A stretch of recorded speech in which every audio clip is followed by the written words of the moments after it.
Good afternoon, good morning, good evening, depending on where you are around the world. We're here to talk trailer trash about the new Star Wars trailer.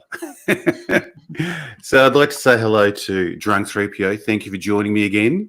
Always a pleasure, my robot friend, my robot brother. Always a pleasure. And Anomaly, you're here again as well.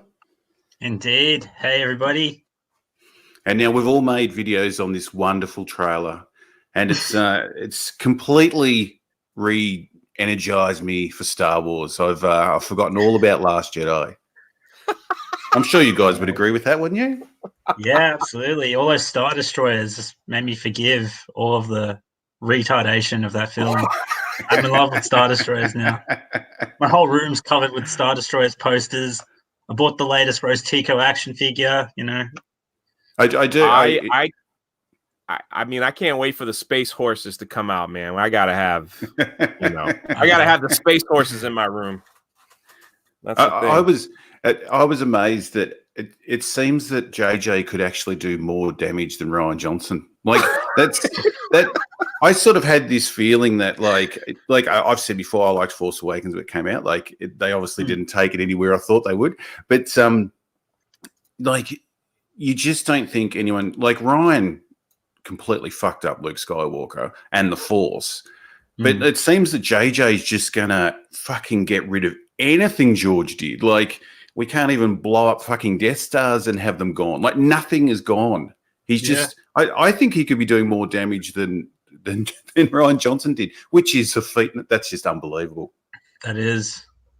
It's scary, sad that they couldn't even get a trailer good, because that's what they've been good at in this trilogy, is at least giving us a trailer to kind of be somewhat excited. You remember The Force Awakens? They gave us Han and Chewie. You're kind of like, I'm excited.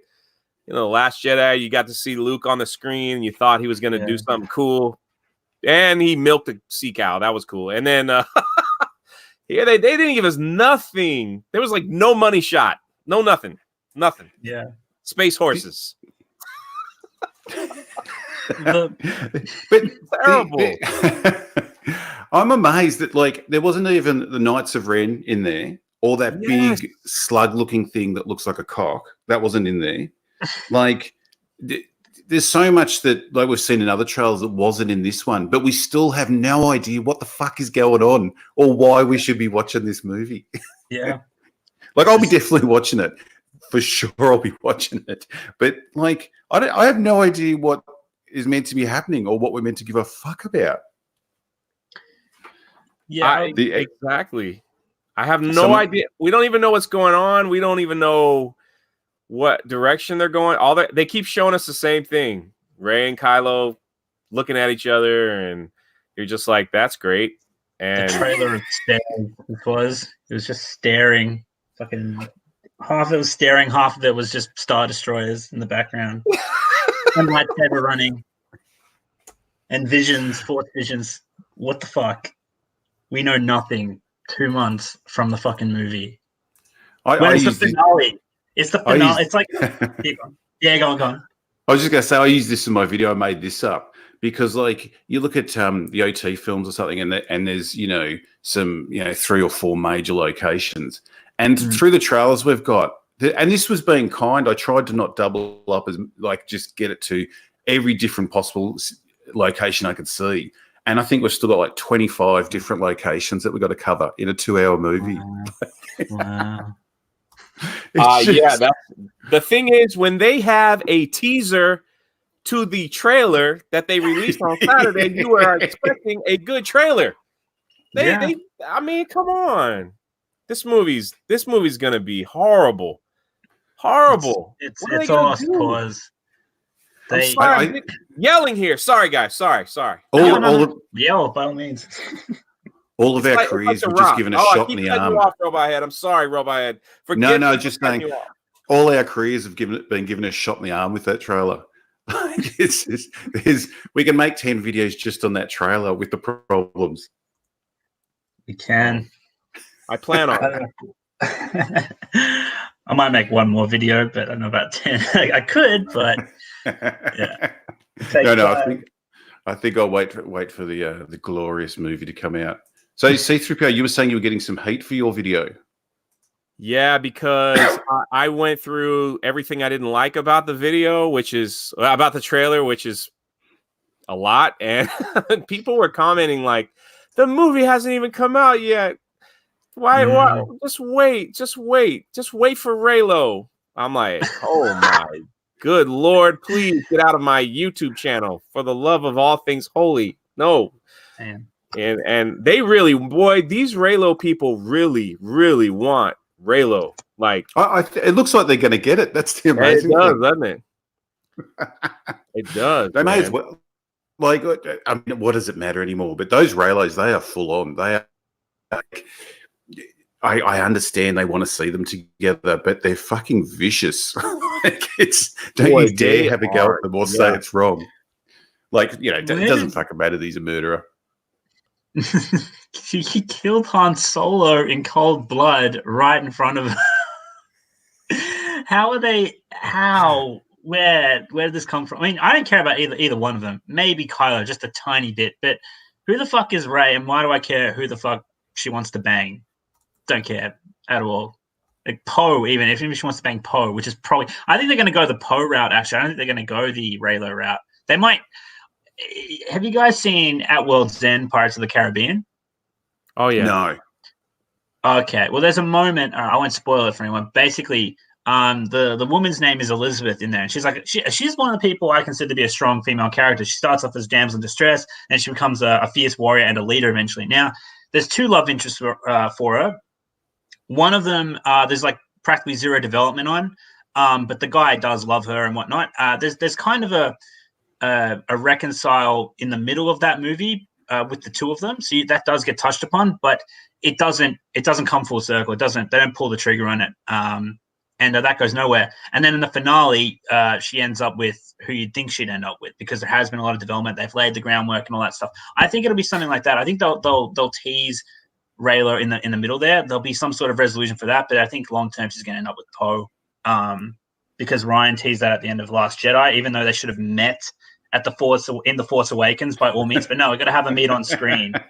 And apparently they met in the novelization too. They're like, oh, see the novelization? Yeah, bitch, we fucking read it, and this still doesn't make any sense. But it could be just like a Rose relationship where you watch the whole movie, then all of a sudden she kisses Finn, and you're like, where the fuck did that come from? Like, is that because she's dying, or has she got the hots for him? Like, they don't care. It's just just shove this scene in. This will do. So I hope they give us more. Anytime. Give us more finger stuff. Let them get us a little finger touchy like they did in The Last Jedi. Just a little touchy. Some people really got off on that. It's I found it a bit subtle. Especially here. I don't know in Australia, but here in America, it's wow. They even got T-shirts made, a finger touch, and I'm like, get that. Maybe that's why she's sniffing her finger in this trailer. I don't know. Like that's just where did she have them? I mean, you never know. But I mean, you know what the problem is? The biggest problem is Rian Johnson did such a terrible job with this film that the scenes that they put in this trailer to give us some kind of emotion, like that doesn't work. Like who cares that there's an armada of like rebel like ships flying out to save them when all you need is one X-wing to go into hyperspace and blow everything up? Like what's the point anymore? So like that scene had nothing, and it's just poor 3PO, my friend. I'm amazed people that they say, well, you haven't seen the film, or even people that didn't like Last Jedi go, well, I'm going to give it a chance. It's like, but they've just fucked everything. Like all the Force is fucked. The way they battle in space is fucked. They've killed all the people we love. Like it's just, what do you expect them to do? How would they turn this around? Like it's impossible. Like it isn't even there, but I suppose it hasn't stopped them. Dragging her corpse out and painting it up for the movie. But anyone, like, except for the Raylos, who's looking forward to this at all? Like, I can't imagine anyone that doesn't have an interest in them two getting together, just having anything else they're looking forward to. I suppose just spectacle. Just throw shit from the screen and I'll be happy. people want to see a train wreck. So disaster films are popular. So maybe that's that's what. I mean, this might as well just be a comedy. So we're just gonna watch the comedy. Hey, did you guys see that deep fake of George Lucas? Awesome. I saw the thumbnail. Awesome. I was like, I'll get to it, but I wonder if we can. It's All that right, guys. Well, Can you hear that? do we have? Is this the? I can hear it. Yeah. You can hear I didn't have much I could show you without Collider. I couldn't imagine I'd be sharing a Collider video. That's what shocked me. That it was actually made by Collider. But these deep fakes are bloody incredible. Like you watch it and your brain gets so tricked into that it's really him doing it. Background that we're gonna use. Is there a way we can do like a green screen? We bring in a green screen. But we've got what he's talking about. Great. It's great because I didn't make it. Ultimately, I'm not to blame. Oh, that's Rose. Her sister died or something trying to throw a space grenade. And they saved a bunch of horses or something. And... Oh, Nino, look at that. That's where all the cloners live. I feel my life essence draining from me as I watch this. It's quite amazing. Storyline. Oh, I'm so relieved I didn't make this. Well, there's actually reports, and hang on, there's actually reports, and they're bullshit. They're going to try and blow it out of proportion. I know it. And I actually made a video on this about Lucas being the scapegoat for this film because, like, they have him putting in some input from, like, what can we use from the EU? What do you think the fans will like? It's like, okay, maybe you can do this, maybe you can do that. And they're like, cool. See, George said it. George said we could do this, right? Blame George. Throw it all on George's shoulders. Yeah, I think that's why they brought George in for a bit of creative input. He does have a bit of creative input on this film, but, we all know that the film's fucked already. There's no foundation. Everything's in pieces. But I have a strong hunch that they want the internet blowback to fall, a lot of it to fall on George, because they say, yeah, we brought him in, don't point the finger at us. There have been a few videos about that. All I imagine is, and this is if I had $4 billion, is them carrying George in on a golden chair, and he's just lounging back, like a drink in his hand, and just points at something and goes, yeah, that one. And then they carry him back out again. Like that's the amount of much input he gives a fuck about these days. Like, yeah, he must be so, like, people say George buy it back, and like I bet he's standing there. I think he's actually a genius. I think this was all of a plan. Like, everyone was just hanging shit at him for 20 years, and then he's just turned around, sold it, and everyone's like, "Oh, George, we are so fucking sorry, man. Like, sorry for ever like hating anything you ever did." So yeah, I don't think even his interest would be that strong, even if he is giving advice. I mean, he's probably sending him down the wrong path. He's just, trolling him by this stage. Well, they did fucking lie to him. They said they're going to use his stories. I'm like, all right, you want me to fix your story? Here's what you need to do. Like, George, just say, they're still mad at, what are you? It's like, sorry, pal. I mean, people say, I just hope that the droves of people who are going to lash out at this movie when it comes out, have the awareness not to point the finger at George, you know what I mean? But I just know, I got a feeling like Red Letter Media, for example, might try and point the finger at George because that's their whole shtick, really. But time will tell. Yeah, I think they've already done too much damage. Like, yeah, I mean, they'll try to. I mean, there's the people that love Last Jedi love to hate on George. You get on Twitter and they talk George, Luke, Mark Hamill, they don't give a fuck. They hate all of them. So, like, my favorite comment is that, like, that if they'll say Last Jedi is like the best film, and you're like, even if you love Last Jedi, how do you say that when it brought nothing new to it? And then they'll just go on some rant about how George Lucas was crap and he wasn't that good and the original films are boring. So, yeah, we're obviously two different crowds of people, that's for sure. But so, yeah, I'm sure some will try and blame him, but yeah, I don't think our side of the camp will be blaming George. Apologising, maybe, but not blaming. Yeah, a lot of people owe him an apology. You know what's crazy is I read Bob Iger's book. I read the whole thing just to get contents from the Star Wars part. The thing that really was disturbing is that he used the word George felt betrayed. He could have used any word. He could have said George was disappointed, George was upset, George was mad. Well, betrayed is a really, really like that's like I took a sword and stabbed you in the back, then threw you on the ground, and spit on you. You know what I mean? Like he used that word, like that's what George Lucas felt because he must have led him on to the point of we're gonna do this, so be ready. And then when he finally saw The Force Awakens, it says George felt betrayed, in the book, and I'm just like, wow, that's a strong word. And then he said, he's trying to say, I should have handled it better, but oh well, but Bob Iger doesn't give a fuck. He's throwing shade on everyone now. Like he's having to go at Francis Ford Coppola and Scorsese, like saying Black Panther's just as good as anything they've ever done or better.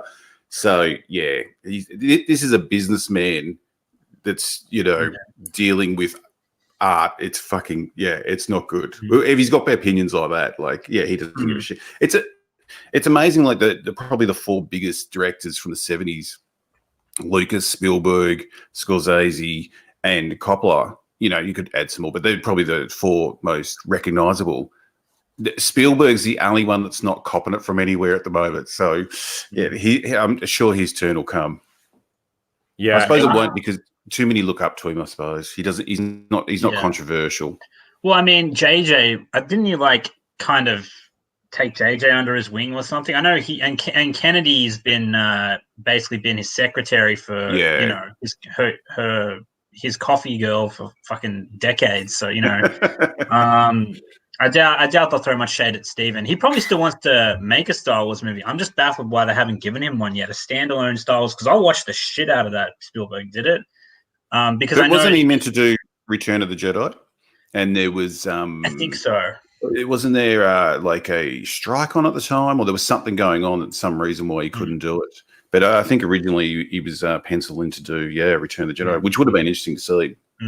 Apparently he had some input on Revenge of the Sith as well. If you watch the behind the scenes footage, Lucas definitely brought in Spielberg to help him helm some of the scenes and have some creative input. So I was like, that's a neat little fact that people just forget to bring up. So, but like, the reason I want a Spielberg Star Wars is because he's like George Lucas's best friend, is he not? I'm pretty sure he is, like one of his best friends. They've been friends for decades. So, he would absolutely go, hey, George, I want you on this project. We'll do it together, you and me from the ground up, just something standalone. And that would be because I say, anyone that helms a Star Wars film that isn't Lucas is just making a fan fiction, and that goes with any creation that's like involving an intellectual property. But with Spielberg and Lucas at the helm, it'll be like the closest thing to as organically Star Wars as possible. So, someone in the chat just said Lucas had dropped out of the Directors Guild, and that is correct. He had. So they wouldn't allow Spielberg to do it. Did you hear about the little money exchange they had because Lucas wasn't confident with Star Wars? Oh yeah, heard about that. It was at 10% or some amount they swapped from Jaws. So Lucas Spielberg said, "Give me, say it's 10% of Star Wars, and I'll give you 10% of Jaws," because he was that confident it was going to be big. He was trying to convince Lucas that it was going to be big, and which means Spielberg could have just lived the rest of his life off his profits from Star Wars, even though he had nothing to do with it. Just they can't help but make lots of money. Speaking of money, I'm going to read some super chats. We got Donnie Anissa here, says Daisy Ridley just can't act. Well, she can mouth breathe through every scene. Like that's not a fan. Have you guys ever seen her audition for Star Wars? Where she's crying? No, I haven't. Yeah, I should find that. I've got that somewhere. You watch that and you think she's going to be fantastic because I forget what scene she's doing. Might never be seen the film, but she just starts crying on cue and doing this sort of really dramatic scene, just sitting in this room. And it looks like she can actually act, but as Rey, not so much. Mr. Gently Benevolent. Whose cornflakes at Lucasfilm has Kelly Marie Tran pissed in? They do their best. actually, quickly, someone's saying it was Close Encounters of the Third Kind, not Jaws. Well, that makes more sense. Why do they try and make Kelly Marie Tran look so bad in these films? Like, I don't understand. She's a beautiful person. Like, she's a beautiful girl, but like they put her in like potato sacks. And you're just like, what the heck? And then they cut hair all funny. It's just weird. There's lots of films that are like you're meant to be a soldier in that, but they can still make you look nice. Like we are watching a movie. I feel for her. Like she's got to see that on the big screen. Yeah, I think she'd be more fucked off about that than the imaginary Twitter outrage. Joiro Nok, I think I'm saying that right, didn't say anything, but they gave me $1, which was lovely. Take a 610. Saran is coming back to a new LOTR sequel trilogy. Is that true? Is that really happening?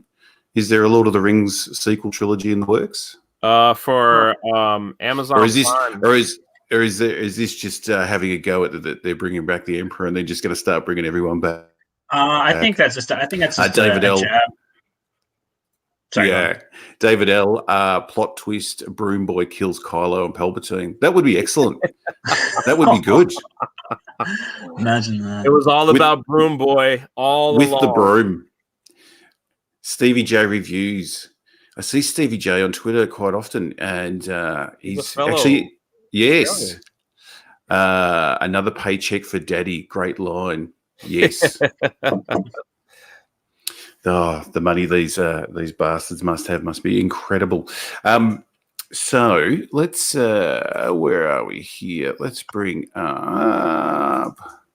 Can everyone hit the like button, please? We have 725 people watching and 200 likes. Indeed. Like, share, subscribe.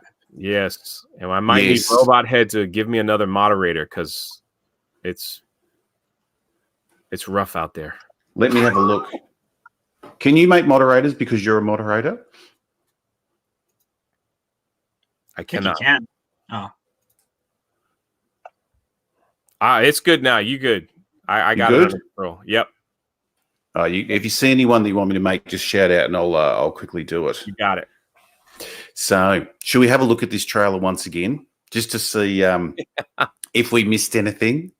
It's pure gold. This thing, one of my favorites. I love that he opens with more lens flare, but the way she just deflects this blast at the back of her head is unbelievable.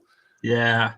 Made a comment about that. She looks like bloody, like she doesn't even care. She doesn't even, it's nothing to her. No, there's no care whatsoever. It's just pure, just flicking that arm over her shoulder. Why is she wearing the same outfit for 3 films? At least Luke got a different outfit for each film. And like, by the time he hit Return of the Jedi, he looked like a badass. I mean, come on. Rey's still wearing Jakku wear. Like, who wants to wear Jakku wear when you're out somewhere else? Come on now. I got to get with the times here. No more Jakku wear. Just the fun of it. Like, even selling toys, you think they'd be doing it. It shows how limited they are in their imagination because, again, just for selling toys, like have her in all black or have her, whatever, who cares? But just why would you put her in the same clothing or virtually the same clothing? Even Finn was going on about how he's got his own outfit now. He's so excited. Like John was saying, this not Finn. Yeah. And it's like, really? Like, I can hardly see a difference. You'd have to point out the differences to me. Yes, unreal. So, now, Anomaly, you were saying that you thought she was getting chased by drones here. I thought the little ball was just a training dot. I stand by that. I don't really see. All right, let's start back a touch. All right, where did that Resistance helmet? Is that a Resistance helmet or a Rebel helmet? Or I thought it was the training helmet, like the blast helmet, like Luke wore, that covers her face. Maybe, but when you see it like that, no, I don't think it is. I'd only seen it sort of laying down. I'm gonna go out on a limb and say it's a Rebel helmet. What my theory was that she was like minding her own business in the jungle or just somewhere else, and then she wanted to get some privacy. So maybe she did start out training, and then she gets ambushed, or she like ran to, like she could sense like a crashed ship or something, and then she went out to check, and she's like, oh, there's no one here, and then the shit starts things start attacking her. That was my theory anyway. I cannot stand all the running around with the lightsaber out. I get it now, she's getting shot at or she's training or whatever she's doing, but the amount of running with the lightsaber out.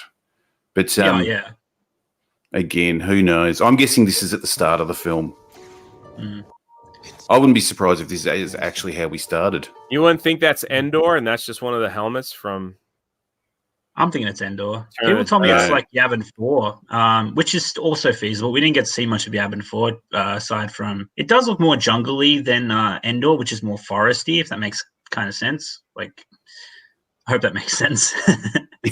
Yes. She certainly improved her jumping skills. I like that transition, though. I will admit that's pretty cool, where it transitions to the inside the Death Star. Is it just a transition or is it time travel? Because that could be. I don't think it is. I don't think that. Like, surely, out of everything he copies, he's not going to do time travel again, is he? That's impossible, isn't it? He's not that fucking bad. I'm just crossing my fingers. He's not that stupid. I know Red Letter Media came out with that theory. I passed it off originally, and I still stand by it. I still don't think they'll do it. But my God, if they do it, I'll have to give credit where credit's due. Like, and I doubt it'd be just like this, that she's just jumping around, going backwards and forwards like that. But yeah, it's. But the problem is, it's nothing new. Like, there's nothing new. It's the same thing. Like the first teaser trailer was her breathing heavy and running with the saber out in the desert. Now she's doing the same thing in the jungle. So what? Okay, thank you. We know she can run with her lightsaber out. Thank you. The trailers for any of the other films had like things that were just dying for you to get to the cinema. You know, whether it was the AT-ATs or Darth Maul, or there was something new that just like I've got. It was a money shot. Yeah, like I said, there was a money shot. Like, what is the shot here to get you into this film, especially if you've never seen Star Wars before? Like, it's just unreal. It's Rey in her Jakku wear, showing it off for the jungle people. I have kicking a helmet. Theory. Yeah, sorry, go through, Pierre. No, we want the theory. Kicking a helmet. That was all we got. Kicking a helmet. Yeah, no. Regarding the helmet, though, I mean, I didn't really bring this up, but what if that was like Leia's helmet that she left behind on Endor, and that's what kind of sparks that vision she's had? Because I don't think Leia's actually there. I think she's actually just a vision in Rey's head when she's hugging her. I reckon she's there. Well, the reason I bring it up is because when Rey touched Anakin's lightsaber, and no, I'm not going to call it. Oh, Luke's lightsaber. I'll call it Luke's lightsaber. She sparked a vision. So I'm thinking JJ might have maybe she senses the Force, like there's like something out there, and she follows the Force, and she finds that helmet, and it's like something's calling to her. Then she touches the helmet, then she sees Leia, and then things start attacking her. I don't know, just something. If they've gone to all that trouble to create Leia, they're going to have her there as a person. You know what I mean? Because a vision, she could be half see through or something. If they've gone to all that trouble, yeah, I think she's definitely there. Are we voting at all if Leia's going to make it to the end of the film? Are they going to kill her? No, she'll be dead in the first 10 minutes.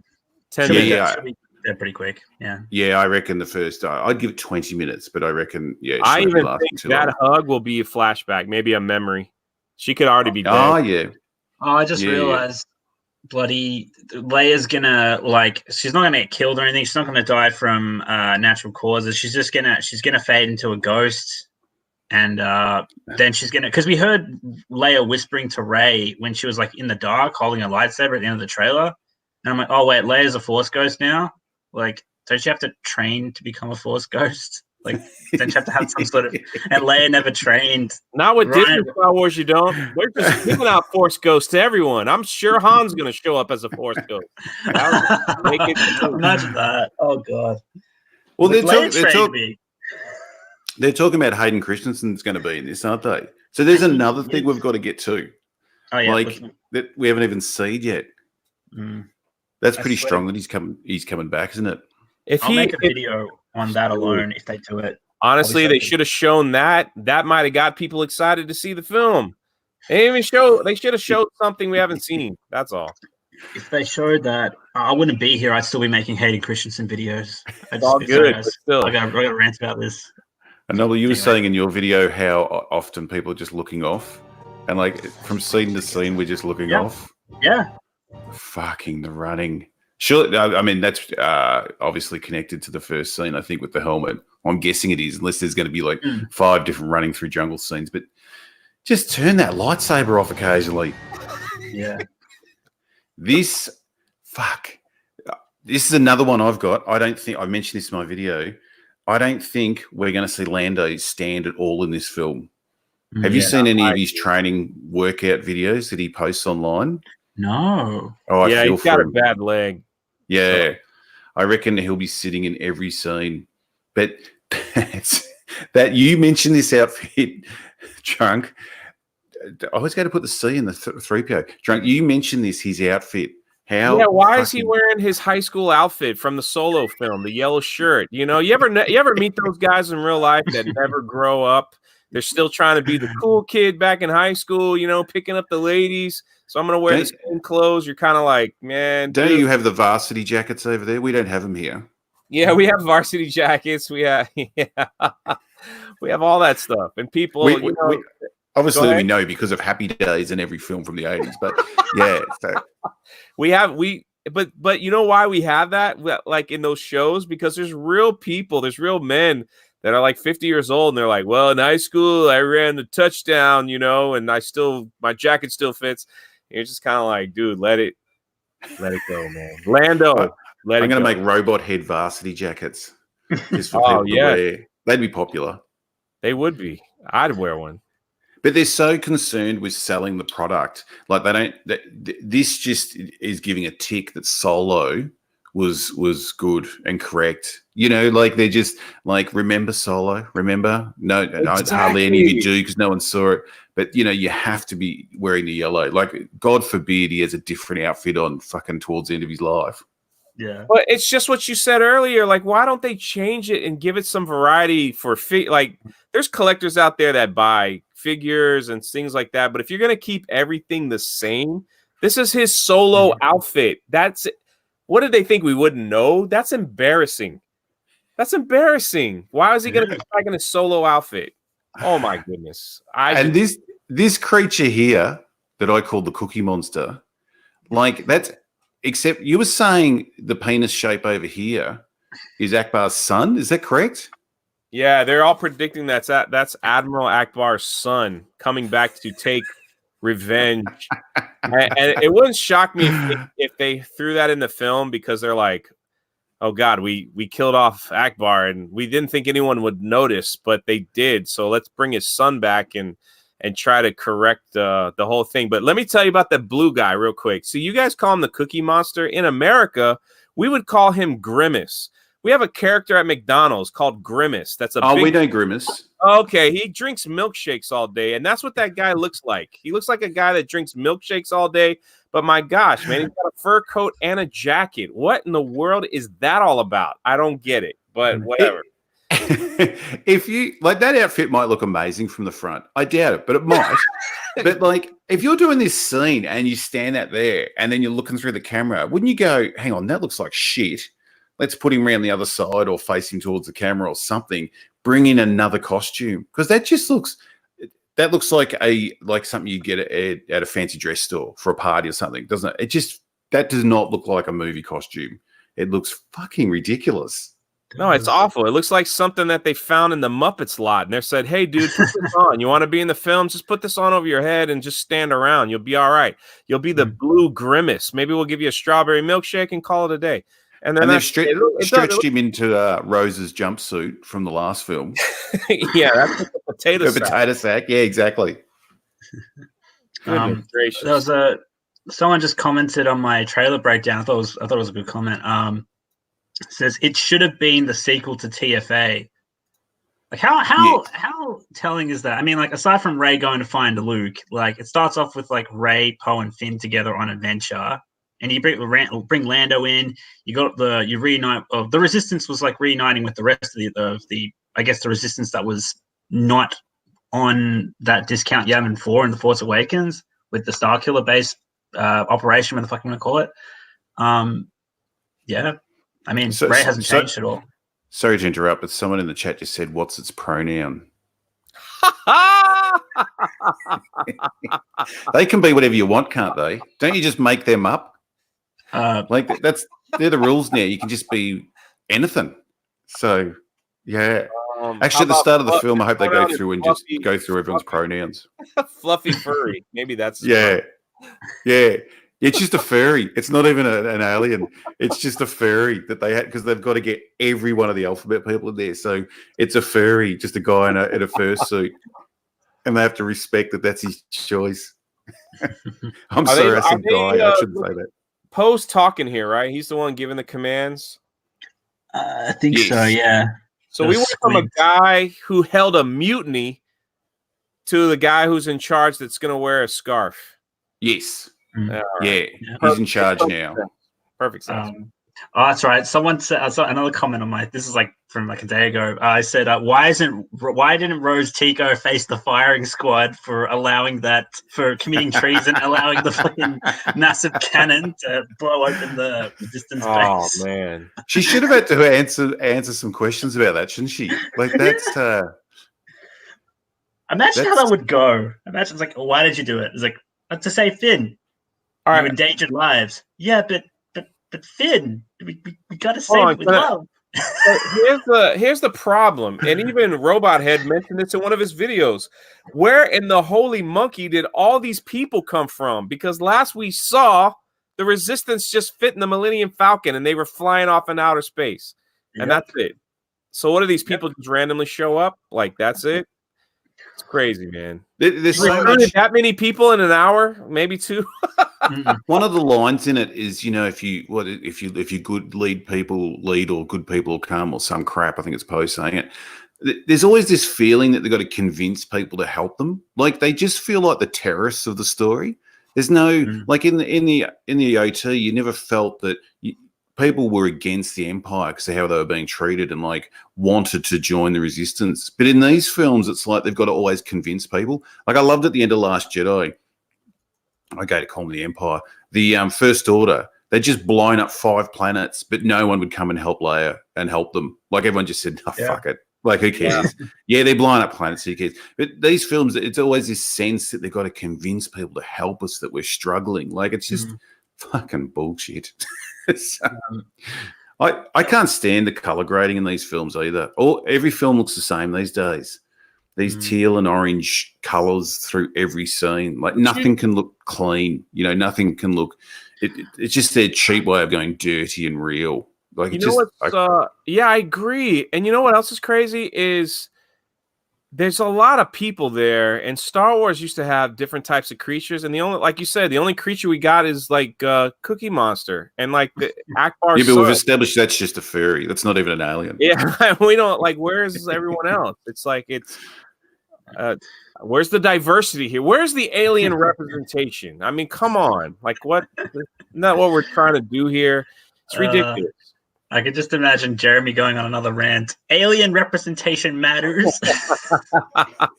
You guys see his elephant representations rant?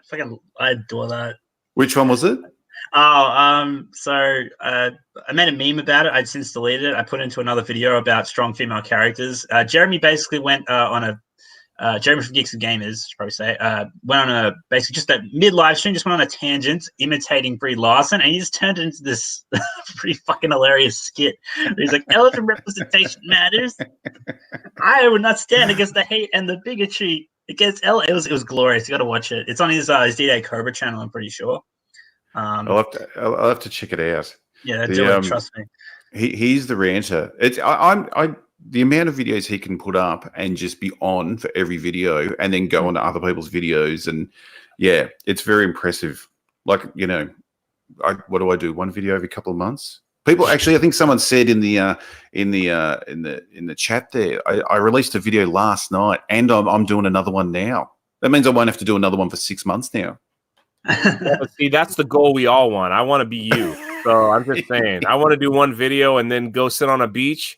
Well, in your case, I'm not sitting on a beach in Australia and getting eaten by a great white shark or a crocodile. So I'll just stay home, play a little Fortnite, and become like melted ice cream, like Thor did in Endgame, and I'll be good to go. And get shot in a drive-by.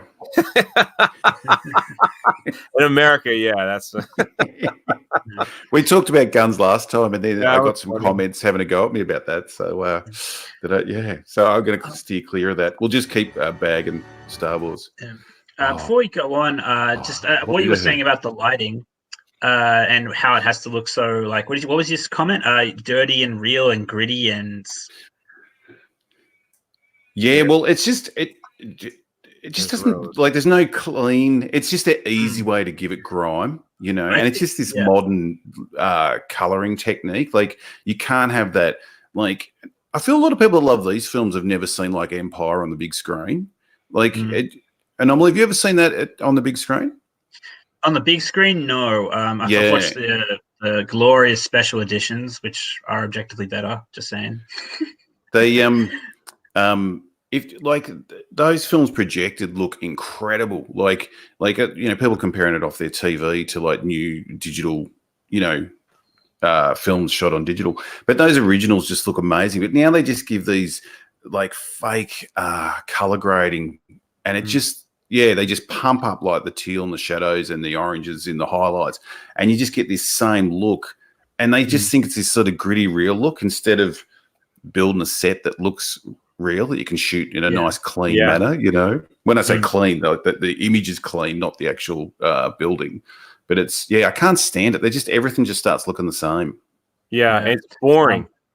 I think though that's a direct how I phrase a big criticism of the prequels. It's bullshit, mind you, but a big criticism of the prequels was the CGI and how video game-esque the backgrounds tended to look, like when Coruscant and like in Naboo and things like that, even though a lot of that was practical. And a lot of those were miniatures too. So I think what they wanted to do was and JJ definitely did it with The Force Awakens. He tried to make it as like on location and gritty and, you know, Empire-esque as he could. So maybe that's why he's made the coloring that specific way, so that they don't make it think like, oh, it looks too clean in the background, oh, it looks too, you know, it looks like they just moved in, and I don't know. That's just my theory. But it's just the lighting, like it's too artificial for my liking. Like I think Force Awakens looked a lot better. Like it was a lot cleaner looking. But this, just a lot of these scenes are just, I don't like them. It all just looks so, I don't know, it just screams artificial to me for some reason. It's girl. It's bad studio, man. That's all it is. Yeah. It's bad studio. And we get a glimpse of, what's his name? The Hobbit? Yeah, Pippin. Oh, yeah. Yes. Mary. Rose. Little old Rose. Well, something happened in this scene, like, because there's dead bodies on the right of Rose there laying down, and then there's people on horses on the back. So they're looking at something, but Rose looks like she hasn't slept in like 5 weeks, and she's looking rough, man. What the heck?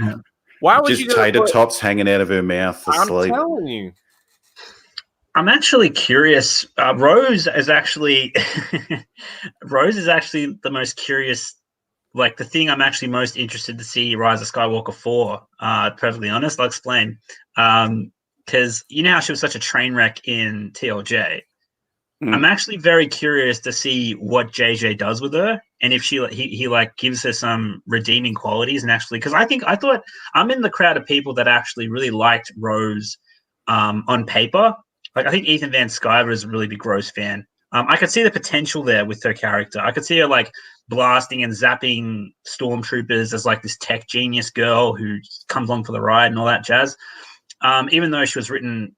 Her writing was a disaster, but I'm like, maybe JJ can sort of, I'm not very confident, mind you, but maybe JJ can sort of write the course there, if that makes sense, make her more likable. So I'm actually kind of curious to see her back and see what they do with her.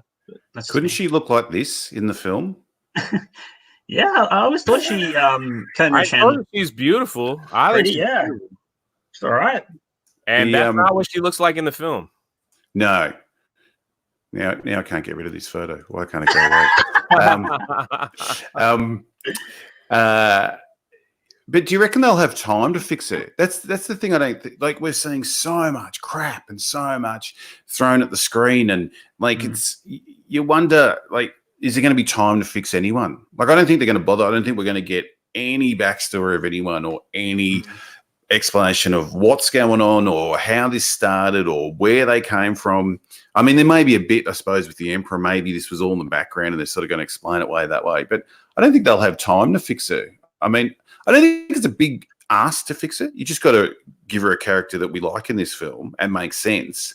But they don't have to give it too much because, yeah, it's not like she. Well, the runtime is 2 hours and like 35, 40 minutes. It's long. It's the longest Star Wars movie ever. So there's something going on here, man. There's something. Did you say 2 hours 25 or 45? 35. Yeah. 2:35. So there's something going on here that like either and one of the theories is that when we get close to it is that the reason why the C-3PO scene is emotional is because he's going to get his memory wiped, and he's the only one that remembers everything that happened to the past Jedi and Luke and all that other stuff, and they didn't want to lose that knowledge.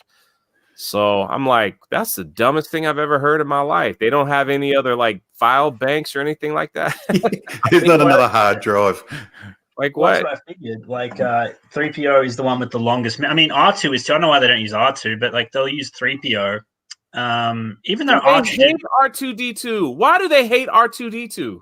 He's got like 2 minutes of screen time in both these films. It's ridiculous. Why do they hate this droid? But they hate anything that's a symbol of the original Star Wars. I don't know why. I don't understand it because they can make money off it. It makes no sense to me whatsoever. I don't know if it's just ego, but like they shit all over Luke Skywalker and R2D2. Like the two most favorite things from this story. Like you said, I'm shocked. R2 has just not been in these films. I wouldn't have been surprised if he didn't even turn up in this or he got blown up at the start or something. But anything to do with it. I mean, they've killed Han. They're going to wipe C-3PO's mind. R2 hasn't even been in it. Chewbacca gets to sit and open doors for people and taxi ride them around. Lando, I'm sure. They didn't even call him up to be in the first two films. So anything to do with the originals. But R2 was just like the symbol of Star Wars. Like it was used on everything. And again, I have no understanding why they're not continuing that tradition. And instead they want to hate all that stuff and just get rid of it and give us Rose. It's fucking mental. I know the R2. I agree. The R2 thing is just that's shocking to me. I do not understand the R2D2. The way they had him was just so stupid. The first movie, he was in a coma. Yeah, a droid. And then some kind of like coma that just magically wakes up at the right time. That makes a lot of sense. And then the second one, he probably had the best scene in The Last Jedi with Luke on the Falcon showing young Princess Leia. That was probably the best scene in The Last Jedi, in my opinion. And that was like the feel-good moment. But that was also the moment where I'm like, R2's going to get Luke back to his old self. Let's go. And then that didn't happen either. Did we really see R2 again after that scene? No, I don't think so. He might have been in the Falcon at the very, very end, but I can't even remember. So I don't think we even see him again till the very end. Someone was pointing at a couple of people in the chat were just saying to remind you that C-3PO had his mind wiped at the end of Revenge of the Sith. But yeah, you were saying he did remember Luke and the Jedi, though. He still had a lot of memories since those times. Virtually the whole of Luke's life. I was he's still got Luke's memory, but like I'm worried that they're going to use him because JJ said this is going to connect all 9 films, and if they're going to bring Anakin back, I'm worried they're going to do it through 3PO's eyes, because that's a massive retcon. That like makes the entire OT nonsensical if 3PO can remember Anakin, if he can remember everything, because he doesn't mention any of it to Luke when he meets Luke, and that's why Lucas put through that in there to make sure continuity kept intact with that. Because it's like, okay, so Anakin made 3PO, and Anakin finds out who Luke is and all that. Sorry, 3PO finds out who Luke is and everything. Why hasn't 3PO opened his mouth? You know, like it's just it's kind of nonsensical otherwise. So that means they're going to do it. if there's any way they can shit on the past, then they'll be doing it then. Oh, big time! It's so freaking obvious, and that is like it's disgusting at this point. It's just so obvious, and I agree with that. It's like the question is why? Like why do you hate that past so much that it's not even like why do you? It's crazy. It's crazy to me to think that you've got characters that everyone loves from young to old. You know, listen, I was at Galaxy's Edge, and I'll be real quick about this, but there was a little kid, and Galaxy's Edge sucks. And but we were gonna ride the first time I was gonna ride the Falcon ride. There was a little kid like getting in line, like he was kind of back, but he kept saying, "I'm gonna be Han Solo." He kept yelling. He was like 7 or 8. He was like kept saying, "I'm gonna be Han Solo." In my mind, I'm going, see that? Absolutely crazy that they think that the old trilogy is dead, but here is a little kid wanting to be Han Solo to pilot the Falcon. So, and it's just like I don't understand like this hate for the original trilogy, where they just don't want it around anymore, and yet it's alive and well with people of all ages. Crazy. I try and avoid the Twitter fights as much as possible, but people always love saying that these new films are for kids and their kids love it. And that I don't know any kids that like the new films, and that's like I don't if we're friends with kids or nephews or something, I don't sit them down and explain why they should hate these new films. Like I let them enjoy it. I don't say a word. Like these people don't even know I do these videos, so I don't say a word. I just want to see their real reaction. And I've seen like little kids point out the same problems that adults point out and just have zero interest. Like all their toys are from the OT. They've hardly got any interest in the toys from the new ones. And if they do, it's usually like Han and Luke, just the older versions that they still want to play with. So it's speaking of toys, did you see that big Rose Tico mess that went around? Speaking of Rose Tico, all right. So I saw that they've been taking her off T-shirts. Yeah, so they took her off shirts. They took her off the official Rise of Skywalker calendar, and and whoever like they did like in America. I don't know if they did in Australia. They do this thing called Force Friday. Just quickly, is that a nude calendar? No, it's where they bring out. Now you messed up my train of thought. It's when they bring out all the new toys, all the new Star Wars toys for a 3-day weekend here in America. And so they launched it, they announced it, and there was no Rose Tico stuff anywhere. So a hashtag started going off on Twitter. Where's Rose? And some people were losing their mind. They're like. They're telling Lucasfilm, they're saying, we're going to boycott this film if you don't have Rose Tico toys. We're not coming to buy your stuff. We're not. And it was serious. Like they were like, how dare you pander to the hate mob that didn't like Rose Tico, and we're not going to watch your film. So I'm like, they're getting it from both sides. And I'm and my Itchy Baka, if you know him, he kept he kept commenting on all these people and their crazy posts. Hey, would you mind showing me a pic of the Rose Tico you bought from The Last Jedi? Because they're everywhere. They're in every store. They're in every discount bargain. They're everywhere. It was hilarious, man. Ethan Van Skyver is the only person that's got any Rose Tico dolls. Oh, dude, no. I opened up a P.O. box for people because they wanted to send me stuff, and they keep sending me Rose Tico toys. I'm ridiculous. Robo. I've got all those Funko Pops. I got all of them. It's ridiculous. I'm like, why do y'all send? I should never have opened that thing. Why y'all sending me this stuff? Chat, you're gonna wanna squint at the screen for this one. Robo, I tweeted you 2 interesting. This was shared to me on Discord. I know a lot of people have seen the first one, but it's the second one that really got me curious. I've got them all lined up to go. The leaks. Yeah. Okay. Is that what you just sent me?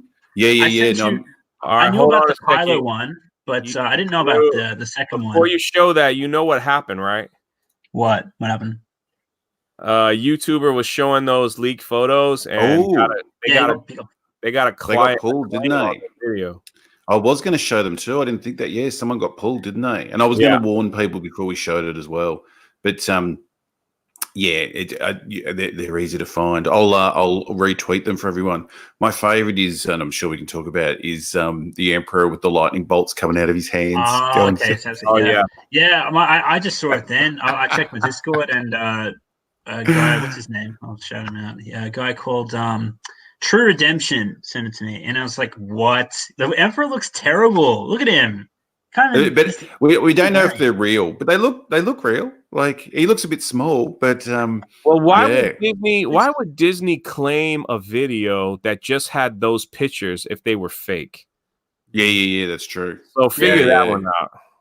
Yeah, I better not show them. Sorry, chat. I'll retweet them. Everyone's probably seen them anyway, but yeah, it's that's an interesting point. The robot head. What would you do without me? Saving the stream. That's right.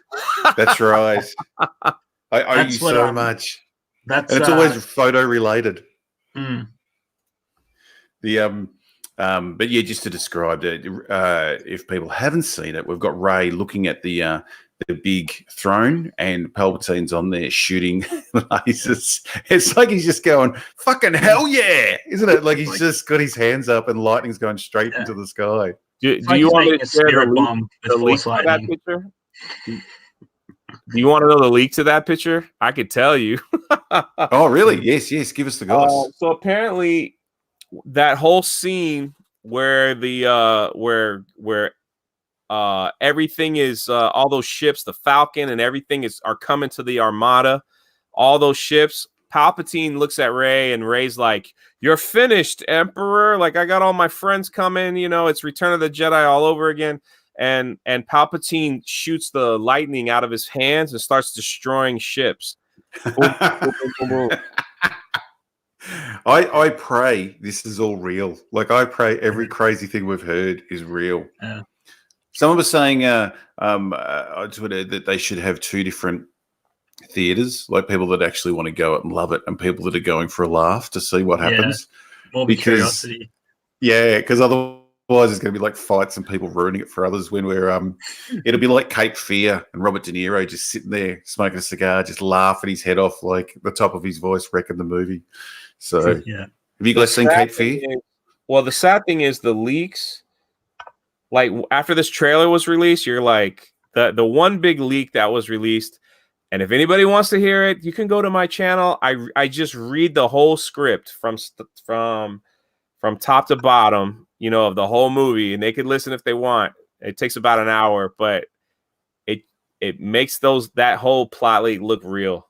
Wow. Really? Yeah, like I'm like, oh my gosh. Like they said things in that leak that I didn't like 3PO getting his mind wiped. So, do you want to hear like the worst one? Do you guys mind if I share like the worst one? Like, this is what yep, please. You guys want to hear it? Bracing right now. Okay, go for it. This is what happened. This is how Luke gets back in the film. Please don't say this is gospel, all right? This is what I read, all right? So apparently they're looking for this Sith dagger, and the Sith dagger is the only thing that will kill Palpatine. So they need to find. So you see the Sith dagger in this trailer actually, and I'll show you when you get to the part. But so that's their dragon glass. Yeah, that's right. That's their whole thing. So they got to get this dagger. So Kylo knows about the dagger too. So they're like, oh, you know, the rookie critics in the chat, if you give him a mod, he's a great moderator. Oh, I saw him go past. Yeah. So anyway, so he rookie critics, say something in the chat. He super chatted you just then. How you doing, rookie? Oh, let's go. Yeah. And so while you're looking, I could keep going if you want me. Like, so what happens? They're fighting in the middle of the scene, and all of a sudden, Chewbacca gets captured, and he's being taken away in one of those little cargo cars. He's taken away. Rey sees Chewbacca captured, and she's fighting with Kylo, and she gets so angry that she like screams or something, and lightning comes out of her hands, and she kills Chewbacca. Right now, listen, it gets better. It's going to be if this happens. It's going to be hard to keep watching, isn't it? It gets better. That's worse than Last Jedi right there. Instantly, Kylo, and she realizes, my God, I can't control this force. I can't control this anymore. She gets in her X-Wing or whatever and goes back to the island from The Last Jedi where Luke was. She gets ready to throw her lightsaber or Anakin's lightsaber or somebody's lightsaber over the side, and that's when Luke steps out as a Force ghost, catches the lightsaber, and convinces her that this is her fight now and that he's going to be with her and that she can do it and she can do all those things. Now, the only reason why I think that some of that might be true is because you get C-3PO with the bowcaster now, right? You get C-3PO with the bowcaster, and it was told, Rian Johnson talks about JJ calling him and filming extra scenes on that island because they didn't want to go back out to the island. They had Mark Hamill and them out there, so he's like, "Hey, can you film these scenes for episode 9 since you're already out there anyway?" So for me, it's like that. Something like that could possibly be true, but yeah, killing Chewbacca, it was like makes her like I don't want to go on anymore. I've got tears in my eyes just listening to that from laughing. Like, it's just so out there. I'm going to start a GoFundMe so all of us and everyone in the chat can be in the same cinema at the same time watching this. Because what a scream that would be, watching it with a whole crowd of people that have the same opinion of how fucking bad that would be. That would be like the best piss up ever. We all just get drunk and just fucking let's start a GoFundMe and do it. And we can do it in Australia. Everyone likes coming here. If she kills, friendly. If Ray join kills us down under.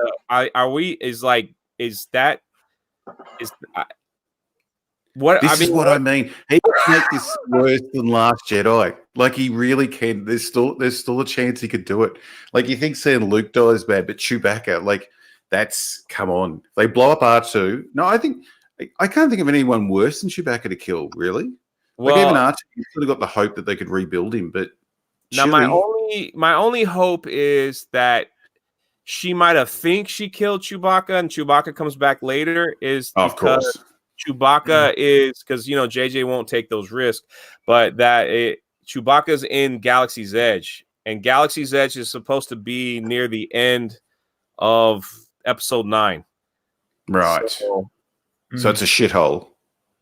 Yeah. So for me, I'm like, that could be possible, but because JJ likes to do stuff. Remember we were talking Robot Head about how in Star Trek he pulls the Enterprise out of the water, just like he pulls the Star Destroyer out of the water, and the same, literally like the same thing. I've got your photo here. Did you make that image? Yeah, I made it. I just went to both movies and just took a shot of them and put them together to say, look, JJ recycles his stuff. So people are saying the top one's snow. Do we know if it's snow or water? When we played in the trailer, doesn't it come out of water? Yeah, I thought it was water, and then some people were saying it was snow. I thought it was water. Yeah, the bottom one is the Star Trek one, Star Trek 2. It was coming out of water because remember they were hiding under the water. If you saw that movie.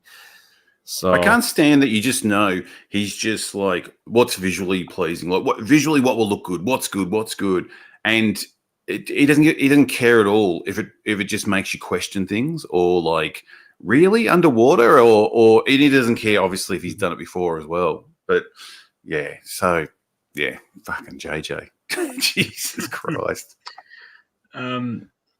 What was I going to say? People want me to say the other leaks. You guys want me to finish like how the movie ends? Oh yeah, I'm into the leaks. Yeah, go for it. Yeah, go.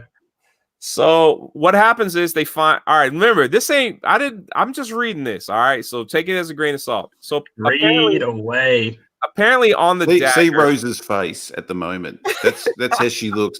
This is what she looked like reading the script and how they're going to make her look and hearing these leaks. So it's perfect that she's on screen. So apparently the dagger that they find, C-3PO cannot find it. And so, all right, let me back up then real quick. So they go to that desert planet. They find Lando. Lando's like, all right, you need to get this dagger. Lando's sitting down. Yeah, he's sitting down. So he's like, okay, if you get this dagger, it'll help you defeat Palpatine or whoever you're trying to fight. So he's like, you got to read what's on the dagger.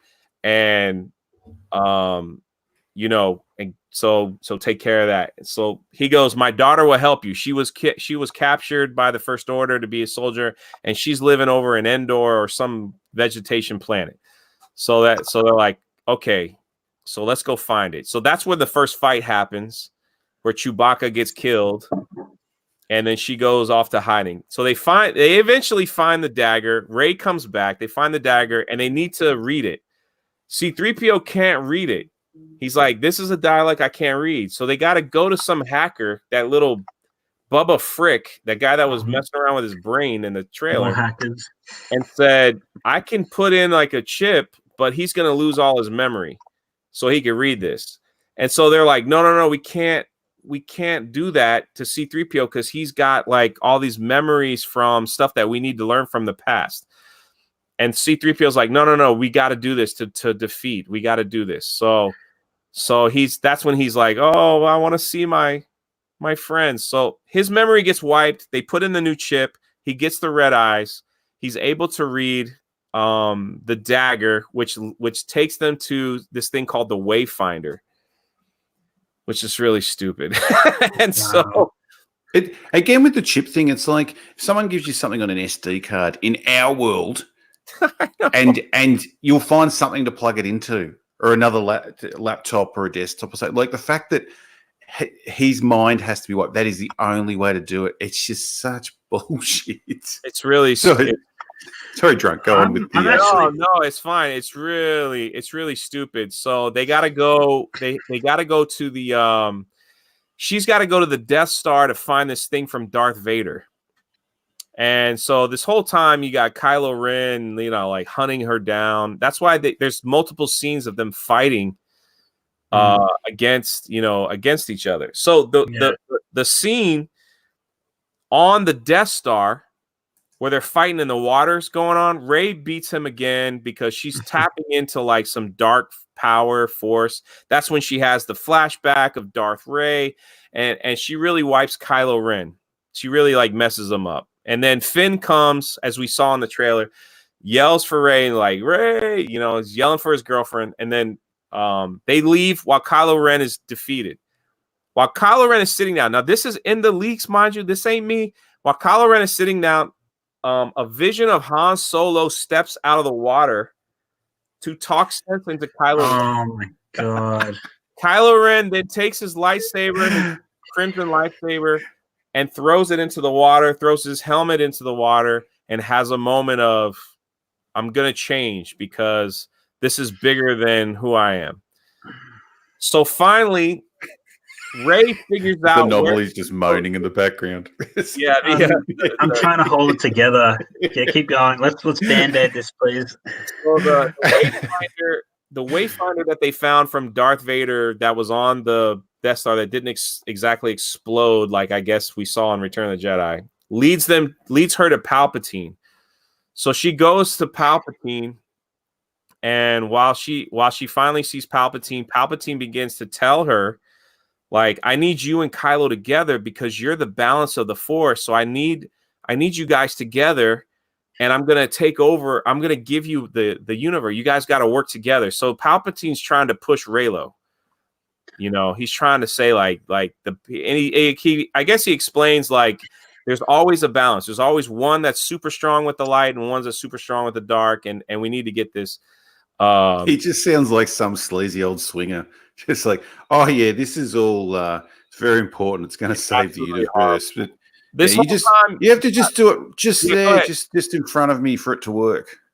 This whole time you got Finn and Poe like going to the outskirts and getting their army together, and they're gonna attack all those things. So Palpatine shows Rey, he's like, I've been in hiding, and you know, I'm sitting on the Game of Thrones throne right now, and look at my armada. So he like the armada rises that we saw in the first trailer with like millions of those Star Destroyers, and he's like, I'm about to take over my kingdom again, and he gonna pour his essence into a younger person. So, it's awful, man. It's absolutely awful. Why? Even that just sounds so wrong. It sounds like the old guy on Family Guy. Is that the pedophile guy just needs to pour his essence into a young person? Just so wrong. Yeah, so like the red laser that you see in the trailer and the D3 trailer is like the Star Destroyers are all equipped with Death Star guns. Yeah. Way to go, JJ. Way to go. You made the Death Star obsolete. So at the very end, Rey decides, so there's fighting that happens and all these things like that. So at the very end, you got Rey's gonna fight Palpatine, and like I'm gonna, it's the younger Palpatine now. She's like, we gotta kill him. Where younger Palpatine? Yeah, see, he puts his spirit into a younger person, so he could be young again and like rule his kingdom. But did he put his essence into Kylo or Rey, or just a random? What the fuck? He had a random. What the fuck?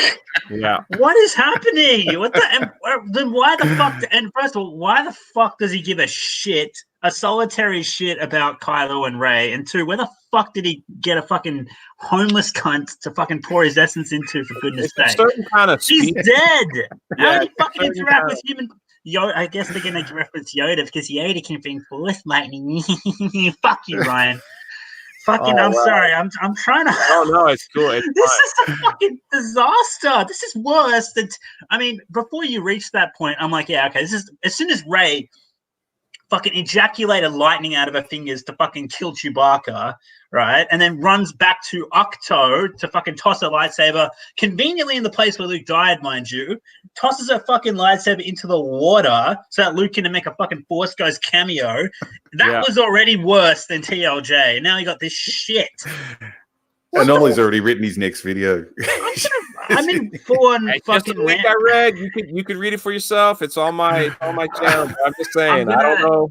I'm going to make not to shill myself here, but I just got to get that. I'm going to make a solitary spite video to Disney, plastering these leaks all over the fucking place, and just say, "Come at me, bro." Because I'm going to have my thumbnail is the fucking Palpatine one with Rey, and I'm just going to just let loose on the mic. I'm going to shut up now.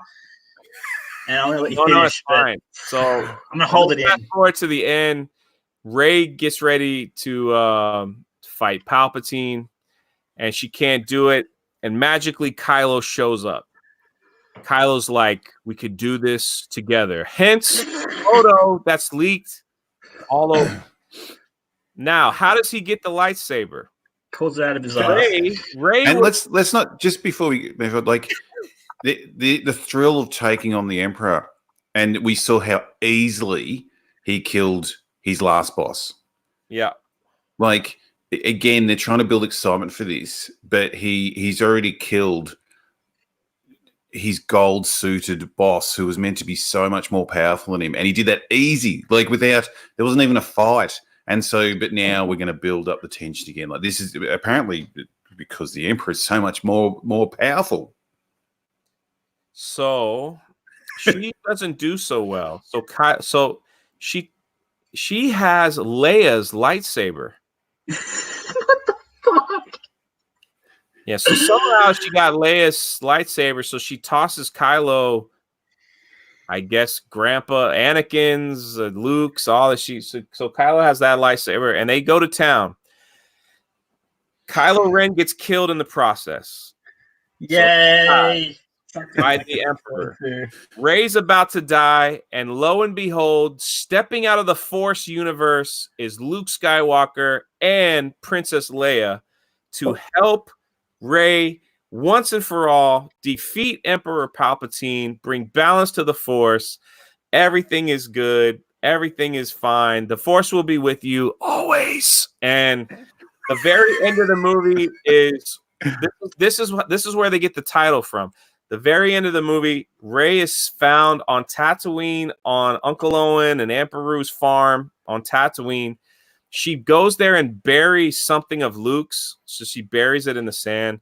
Some old farmer. His dignity. Yeah. Some farmer comes to her and is like, hey, who are you? I haven't seen you around these parts. She's like, I'm Rey. She goes, Rey who? Who are you? I'm Rey Skywalker. Da-da, da-da, da-da, da-da. Wow. Yeah. I'm. Now, what if that's true? What if that is freaking true? And I'm guessing your telling of it's probably more entertaining than watching it. Oh, dude. Dude, when like, I'm reading this thing, I'm like getting angry. I'm like, this better not be freaking true. Like, I'm like, this better not be true. You know? Drunk, you know what I'd give to be sitting in a cinema watching it with you and just be looking over when every time something happens and just seeing you smiling and nodding in the dark. Just, yep. That's true. Exactly how I predicted it. That's true. Uh, I'll send it to you, Robot. I'll just send it on a DM. Send it to me because I'm gonna need it for the video I'm gonna do later. But yeah, just please, yeah, if you got it, send me the condensed bullet point if you could. Bullet point, I would appreciate the shit out of that because I can't keep my mouth shut on that. Also, can I just say though, like when I watched this trailer, and we should probably get back to talk about trailer. But when I watched this trailer for the first time, I was like, I can see a lot of good pieces in here to make a great Star Wars movie. All right, there's a lot of things you could work with and expand upon, and if you wrote properly, it could be really fucking good. The picture I had of what was probably going to happen, and apparently 3PO, isn't there like 7 separate drafts of the script for how it's going to end and how things are going to the events are going to unfold and shit like that? Man, I think they're still trying to choose use. Oh man, I hear they're still filming and like they're making changes. They just can't get it right. It's unbelievable. This is like so in Bob Iger. Can you imagine? Can you imagine the set? You've got Palpatine sitting at the throne, and then it's like school photo time. You've got every actor lined up against the wall holding a lightsaber, and they're going to film. Okay, Rose, you go in, you kill him.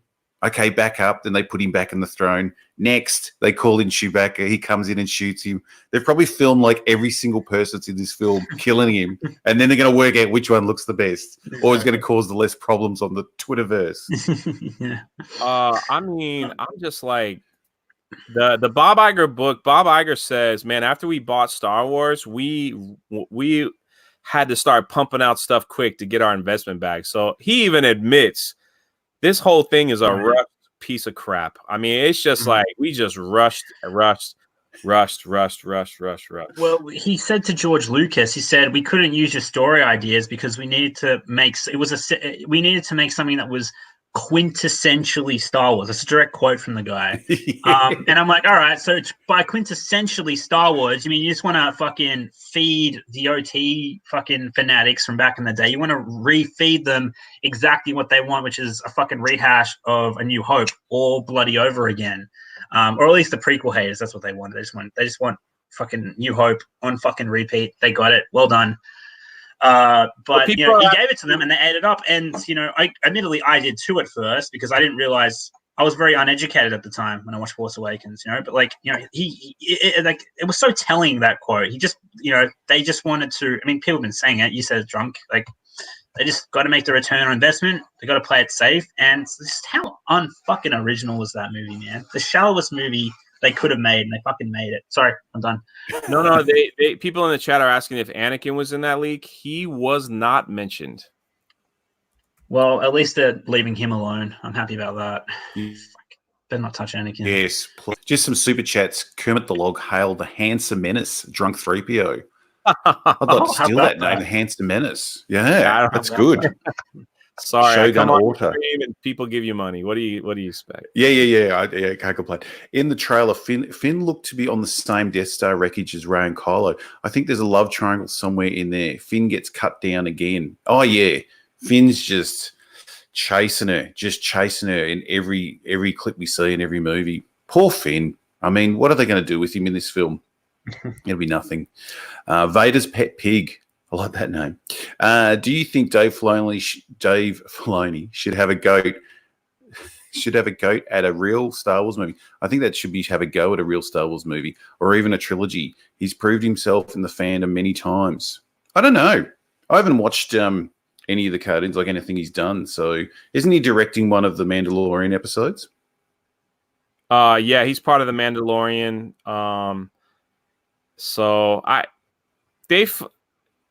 I don't know, man. I don't know if Dave Filoni could handle a Star Wars movie. I could be wrong, but it's also it should be the biggest IP in the business, should be the biggest thing going around. I think they should aim higher. Like, I think they should be getting like Spielberg to be making, or someone like, yeah. I mean, I suppose he could. Yeah, he could probably be in charge with the story or something. He should be part of the roundtable discussions. Yeah, I don't know if he's ready to produce something that big, but at least, my goodness, they should have Robot Head at the roundtable discussion. I mean, basically, like, hey, I mean, who approves all these ideas? Hey, this is what we're gonna do. Yeah, that looks great. There you go. You're just like, what? We're gonna have being asked in, and before they start, it'll be hilarious. Everyone before they start shooting, and they show you everything they're gonna do, and you're like, is this a fucking joke? Like, you wouldn't have a clue. I'd do it if I'll take the check. Just when you thought Kathleen Kennedy's head couldn't be more fucking empty, you also find out she's actually retarded as well with these leaks, man. I'm sorry, I can't get over the damn leaks. Wait till you hear me read them off. You're gonna be like, what in the holy? I'm going to just lose it. With Kathleen Kennedy too. Also in the Bob Iger book, he talks about Bob Iger didn't hire her. George Lucas put her in charge before they sold. That was the worst decision he ever made. I mean, I love George, but never was in charge of a big company like that. She was just, she did a lot of work with in the Indiana Jones series, but she wasn't like in charge of everything. I hope that blowjob that George got was the best fucking blowjob he ever had. Good on you, hand George, on the balls. I mean, dude, reach around. It's just that's why he probably felt betrayed, because he's like, "What the freak, lady? I gave you everything," and like. You can see it in the clips where it's the behind the scenes stuff in the what is it, the Jedi and the director or whatever it is on Last Jedi, where she's hanging around on set, and for someone that's been in the film industry her whole life, she seems so impressed to be sort of hanging around with Rian Johnson and getting approval for, like, they approve each other what they're doing, and it's quite odd. It just shows like. All these people that talk about every film she worked on. Yeah, a lot of those films she was just getting coffee. I think she's still shocked at the position she's landed. Do you do you think Rian Johnson's getting his trilogy? No, they're never happening. God, never. You guys, what's the? I mean, not getting too far off topic, but like, what's the consensus on Knives Out? How are people reacting to that? Oh, well, critics are saying it's not out in the picture in the theaters yet, is it? I don't think it is. No, it's coming out in November. But of course, the liberal media critics love the film because they're saying it in America. The critics here on Rotten Tomatoes are saying, "Oh, it's a wonderful anti-Trump movie." You can make an anti-Trump movie all you want, like that's whatever. But I mean, when they promote it as that instead of saying it's a good film, I mean, it's just. Oh my God! I will never, ever, ever. I don't care if it's the greatest film ever. I will not see a Rian Johnson film ever. But that's critiques these days. Like, that's going to be in the 90% before it even comes out because he says the right things. Where Joker lost its fresh rating because, well, I don't even understand what that's about because it doesn't even make sense to me that they've got a problem with that film. But that's what it is now. Like the Rotten Tomatoes may as well be a meter on how far to the left or right you are, because that's virtually what it's showing, way ahead of a quality of movie. I'm just wondering where all these psychopaths fucking crawled out to get these fucking jobs. How did they fucking end up in? How did we get Rian Johnson in charge of a Star Wars movie? How did Kathleen Kennedy stay as close to fucking George Lucas for as long as she was? How did fucking Chuck Wendig ever become a writer? How the fuck did all these people at Marvel get their fucking jobs? All these critics and John Campiers get their fucking platforms. It's like I got onto the internet one day looking to fucking make good videos for people, and then I see all these idiots on here, and I'm like, how the fuck did you even fucking? All right, I could tell you. Why are you here? I can tell you. Drunk's got the inside goss. I got the answer, man. All right, I gotta calm down. It's an American thing. All right, it starts at the very top. The top. Okay, this is it. Are y'all ready? You're gonna be blown away. You're gonna be blown away about this answer. But I'm telling you, in like a few years, you're gonna be like, I'm so glad I had Drunk 3PO on my show because man, preach the truth. Bob Iger's going to run for president in 2024. Mark my word. His autobiography is nothing more than a resume on why I could run for. He even mentions it in his book that he thinks about politics and presidency all the time. All right. So he is starting with an agenda from the top, and he is buttering the hands of everyone else that will help him push that agenda. Listen, John Campea, all those shills, they get free Disney passes to the park. They get free stuff. They get free everything, and they brag about it. They show it on their shows. Oh, look what they sent me. Look what they gave me. Listen, John Campea was on his freaking live stream the next day with a Disney Plus hat he was wearing because they gave him Disney Plus stuff. And he's like, oh, and people were roasting him in the comments. How did you get that? So it all trickles down. It's like, hey, I'm going to do something here. I need all y'all together. Look, Disney, JJ Abrams. JJ Abrams owns the pre-ticket sale. Like, doesn't own it, but he's on the board of directors for like the Atom ticket sales. That's why apparently the Rise of Skywalker sold so many online ticket sales when it came out. JJ Abrams. How much money do these fuckers need? Like, how much do they need to own and be on boards of or go into politics? Like, maybe that's why they're there and I'm not, but like, just wouldn't you think you'd be happy running a film studio or making films, but they've just got to have their fingers everywhere, and then it affects their work because they've got to look after everyone and they've got to be seen the right way, and they can't, rock the boat. It's fucking unreal. And then you got Lucas, who tried to get away from all that when he was making the Star Wars films, and yeah. But I think that's all it is, man. All these people are all. But listen, when Galaxy's Edge opened, you know who they invited over? They invited all those Brian Young and Campea and Steele Saunders. Steele Saunders' YouTube is hilarious, though. I'm just letting you know, especially when he does a live stream. And there's like 8 people, and 6 of them are Phantom Menace. Oh my God! It was all us. It was all us watching and sending super chats. We wouldn't read. I would recommend anyone go over when he's live streaming. It's just a laugh of just them panicking, trying to block people from making funny comments. That was the funniest, dude. I laughed so hard. We were all like going, "Hey, look at he's live with like 20 people." And then Robot Head freaking blows in there because he's got the check mark and he starts commenting, and then boop, it disappears.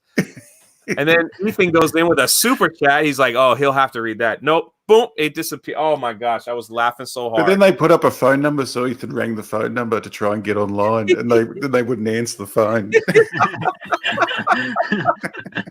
Oh wow. Anyway, super chats. Fanatics Film. Did she kick Luke's speeder bike helmet? It could have been Luke's. I'm sure that stuff, those little Ewoks would have picked up all that stuff and used it, wouldn't they? They would have used those helmets for bowls to eat out of.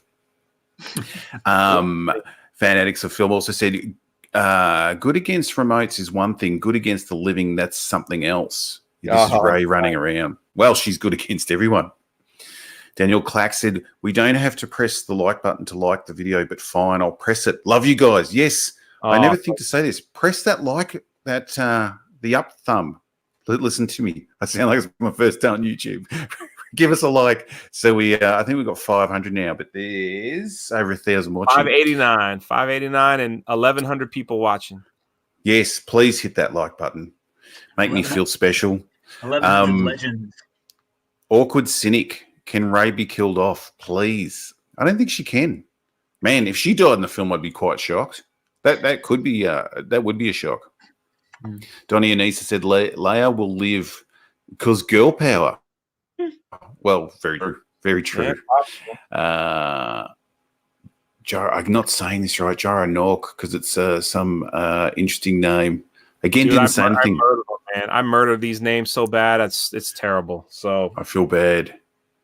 Joseph De Silva said, I will buy a $90 robot head varsity jacket. $90. Yes. I'm designing it tonight. They've got to be pretty full on, don't they? Like big patches on the shoulders and big thing on the back. Do they still have the white sleeves and the coloured body on them? Drunk? Hello? Has he disappeared? The varsity jackets, do they still look like Happy Days? No, I was just thinking. It all depends on the school. David Powell said, didn't the Death Star 2 get vaporized in Return of the Jedi? Yes, it did. It Absolutely. definitely did. Yes, which I go on and on about in my latest video. It was gone. The pieces they're on are bigger than, we'll get to it in the video. I'll say this when watching the video. But the pieces they're on are bigger than the Millennium Falcon. And we see the Millennium Falcon fly away from the blast. So we would have seen those pieces go out into space. Very stupid. The rookie critic, he's always here. We love him to bits. Kelly has around 30 or so acting credits. Really? Didn't know she'd done that much work. I knew she'd done a few things. He also said, trailer purdy derp. David Powell said again, maybe they have to pay Lucas a percentage for old characters. I'm sure they do. There's something going on there. Yeah, I agree. I heard that rumor. Yeah, I agree. And even the 25% thing, people just dismiss that, but like they have to change characters by 25%, so he doesn't get anything. There's something going on there because there was like C-3PO's red arm, and I think that's what comes back to the R2-D2 thing is how do you change him 25% and still have him in the film? Where you can do that to the Millennium Falcon with the dish, you can do it to C-3PO with his arm. The others you can do that, and R2 be like if you change the color of him, it's not R2 anymore. So yes, I believe there's something going on there. Back to the rookie critic said a Kelly Marie Rose Tico emoji would be cool here. That's what I will do next. I've got some more emojis to make. Let me write that down. You were getting that. Can we do a big love heart around her, or maybe a kissing Ethan? Rose. I've just written that down so I don't forget. Mr. Gently Benevolent. I struggle on that one every time. Found some Ticos in Australia. Now headed your way, 3PO. I've got to get myself a PO box. They're leaving the country. I've got to get them kept in the country. How much would that cost to ship those to America? That would be way too much money. More than they're worth. Yes, keep them in Australia. Send them to me. Thor Elvuspa. Can't people have easy ones? Keep up the good work, chaps. We will try to. Mary Mayhem is here in the house. Drunk 3PO is my hero. Oh, now we're all going to get jealous now. There you go, Drunk. You have fans everywhere. how is You that? must be the most popular person on YouTube. The rookie critic again. Follow D3PO and Anomaly Inc. Yes. Follow Drunk and Anomaly. Nice. They have very good content. You must go there. That's why I drag him over here to make me look better. Levi Peter said, isn't Chewbacca 120 by now? No, I think he's 250. He's over 200. I think he was 200 in the Solo movie, though no one saw that, so you possibly wouldn't know that. But I was the only one in the theater. But, yeah, I think he's like 250 or something now, nearly 300 years old. I don't know how long he lives for. But I do like the theory that because he lives so long that he just sees all these people as pets. It's like when your dog dies and you get another one. Like Han's got now. He's probably just sizing up Ray as being his new pet. Or he'll roast her, one or the other.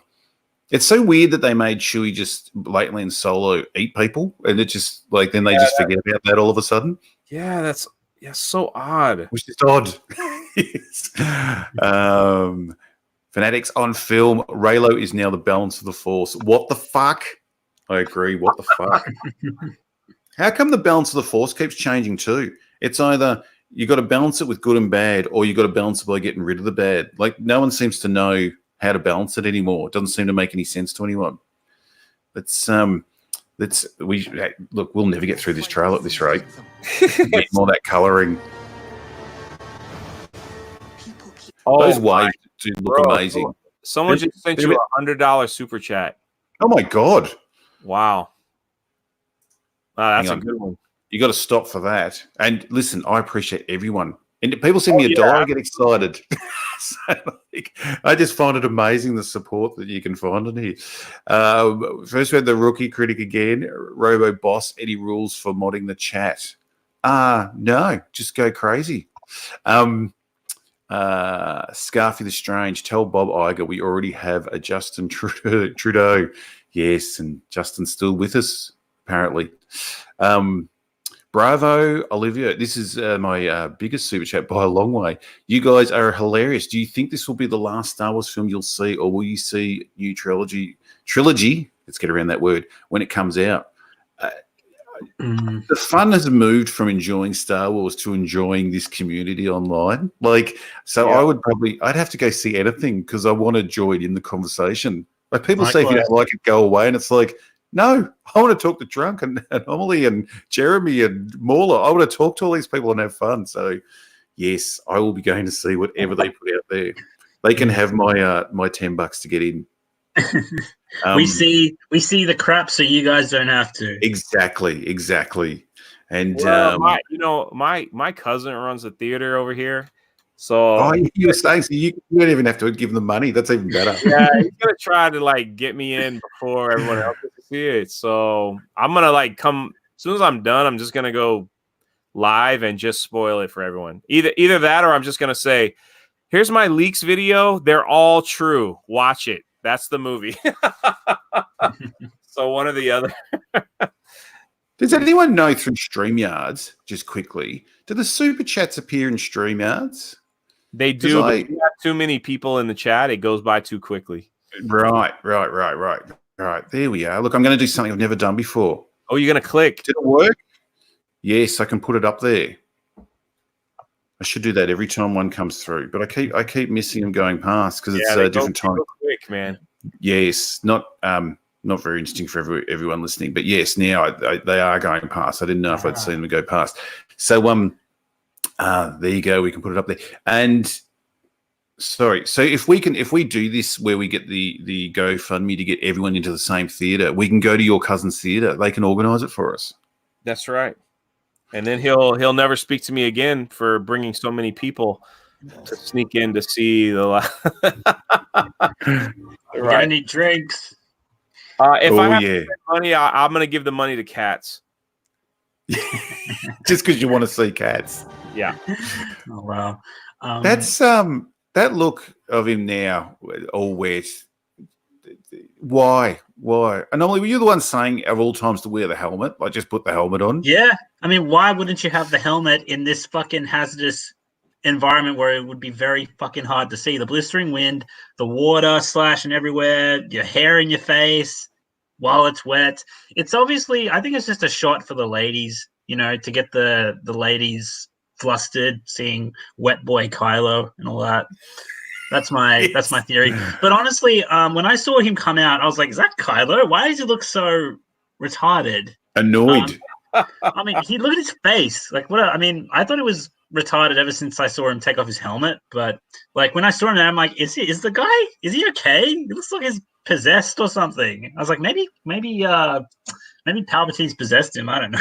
He's like, I must kill for the end. I don't know. Fuck. You know what's sad? This scene would have been really cool, honestly, if it would have been somebody else.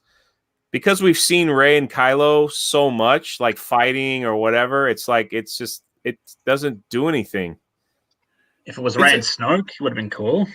I mean, if it was Luke or if it was Palpatine, it might have been a little like, okay, this is different. But now that it's Kylo, you're like, well, she could beat him again. She always beats him. So what's the point?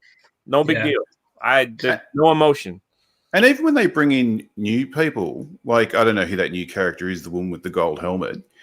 I just call her Daft Punk. But when when Boba Fett was going to be put into the films, like they used him for promotion and made this cool new character that we should be scared of. And this, it's like, oh, we've got some new people. They're sort of on the poster, but look, it's him again, and they're going to fight again. And there's like, fuck, just bring in someone else. Like, who is that woman with the gold helmet? Let her fight him. Do we even know what that character's name is? Nope. Do you know the one I mean? I think I saw you reference it. I don't know what it is. It just looks like a droid to me. I was like, no, she's on the poster. It's some known actress. The chat will tell us. It is a known actress.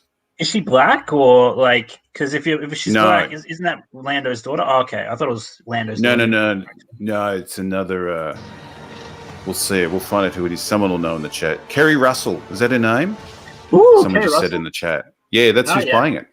Well, okay. I thought she was like the discount Mara Jade they were going to use. I knew she was going to be. I forgot she was in. Heard she was going to be in the movie. I just forgot about it. But like, yeah, no, I'll watch anything she's in. I like how people are saying this chair was one of the original designs, I think from even around the OT. And it's like, yeah, you can take anything from the OT, but depending on how you use it, that's the important bit. Because if you're going to use it like shit, I can't believe they're bringing him back. I just can't get past it. I think that's why Palpatine hadn't shown up yet. He spent decades chiseling that out of rock. Yes. He had Ewoks doing it. He was just beating them with sticks the whole time, just kicking them around the room. Just using one as a pillow, fucking sitting on another one. Robo, you got a $50 super there from the same guy. Same guy. Fucking bravo! Come over to my stream one time, mate. You got a super chat. Fucking super fan. That's a good example. Yeah, see, like I got to get. Here we go. We can do this again. I can read it straight off the screen. This makes it easy. Hang on, I don't want to make sure I didn't miss anyone else here. Bravo again. We should definitely all go watch the movie together. You keep doing super chats like that, I'll be able to afford to pay for everybody to go. I think the audience might be more focused on what you all have to say. Yeah, that would be a laugh. Jackzilla Productions. Hey, Robot Head, are you Australian? I am. Even though I had so many comments where they have a go at me on the videos. They mentioned my British accent and that I should just fuck off back to the UK, and it's always makes me laugh. Yeah, it doesn't really work when you're getting the wrong country and you put down. That's hilarious. These shots, like this dark one on screen now, of it raising out of the water, I get so sick of this crap. I just get so bored of it. It was like the Godzilla movie. It's just all dark and flashing lights, like just hints of things. And like, it's not a fucking horror movie. It's meant to be a sci-fi fantasy. Like, it's meant to look amazing and be a spectacle, not this dark, gloomy. Again, just to me, that just looks straight like, you know, some monster movie coming out of the water there. I just get so sick of it. Oh, the traffic jam. How close together can we put these ships? Absolutely ridiculous. You know, I was actually a really huge fan of this show. I was like, oh, wow, right, that was fucking gorgeous. But then you're like, that's, you know, just one missile and the fucking ricochet effect. I was like, oh, yeah, shit. That's super impractical. The only thing that's interesting here is they got the circular dish here, which is weird because it's supposed to, I don't know how it ends up being square when it gets to Galaxy's Edge. But if you look to the right of it, you see the ship called the Ghost. That's from Rebels. So the cartoon Rebels. They put that in there for whatever reason. But JJ loves EU shit. They did this in Last Jedi as well. All the ships just move as one. Like, there's no sense that the bigger ships are slower and the smaller ships are faster. Like, you look at, you know, the Battles of Return of the Jedi, or it's just, there's ships going all over the place and bigger ships are moving slower, and then different size ships are going a different way. Or then you look at the opening of Revenge of the Sith, where the biggest ships are on one plane, but then the smaller ships are going between them and up and down and shooting things. There's no sense of that. I mean, I know we're not seeing the battle here, but you think if the battle looked good, they'd use it in the fucking trailer. But there's just this still sense that we're just looking at a drawing or a poster or something. Like, there's no movement in the ships passing each other or nice camera shots in between. All we get is the one with all the Star Destroyers in a line. There's this. Everything's in a line just sitting there. So fucking boring. Yeah. It doesn't. You know what someone said on my stream about this? They said this looks like a shower curtain you could buy. You know, that you put in your shower. Yeah. My one is just George Lucas's face. That's my shower curtain, so I can't swap it. Fuck yeah! But it's you can just tell in this shot, because you know you can see that you can see in the cockpit, and you're going to be able to see them in the cockpit when they fly closer, and you can see that's how they've done. That's the bit they pat themselves on the back for, is that it'll come close and we'll see them in the cockpit. Like, that's the important bit. The action, that there's just no imagination there to control the action. It's just all about what can we do digitally, you know, in special effects to make this cool. And, you know, the rest of us are fucking hating it. We're all ranting today. Look, see, there you go. We can get closer. And we're not even. Why is she in that seat? Why does she get this ship? Again, unless Chewie's made her his new pet, and isn't Poe the greatest pilot in the fleet? Yeah. Yes. And he's wearing a scarf. Are we bringing back scarves? Like, is that where we're at now? We're bringing back desert scarves. I don't know. I like how much he looks like what is it, the Mummy, the guy from the Mummy. So it's virtually the same outfit. Brendan Fraser. Yeah, he would have been better in Star Wars. Oh, it's virtually the same outfit. You got to just move the bit across the front and just he's got the two suspenders instead. You're absolutely right. It looks like the same outfit. Yeah. Flower Tower says scarves have never been out, but sorry, man, I don't wear scarves. We're in Florida. It's 100 degrees here every freaking day. Christmas Day, it's 100 degrees here. So, like, if you see someone with a scarf, they're either like, I don't know, they're weird. I don't know. I was gonna go somewhere with that, but I didn't know where I was going. Sorry. Sorry, I'm just going to quickly jump in. The rookie critic's got to head out, and he's told us all to have fun. So it's thank you, another super, but he's got to go. Traitor! Yes. How dare you leave? We love Rookie. Rookie's great, guys. Pay Rookie a visit on his channel. He makes seriously, that guy makes some of the most heart and soul videos you'll ever watch. They're hilarious, and the work that goes into them, outstanding.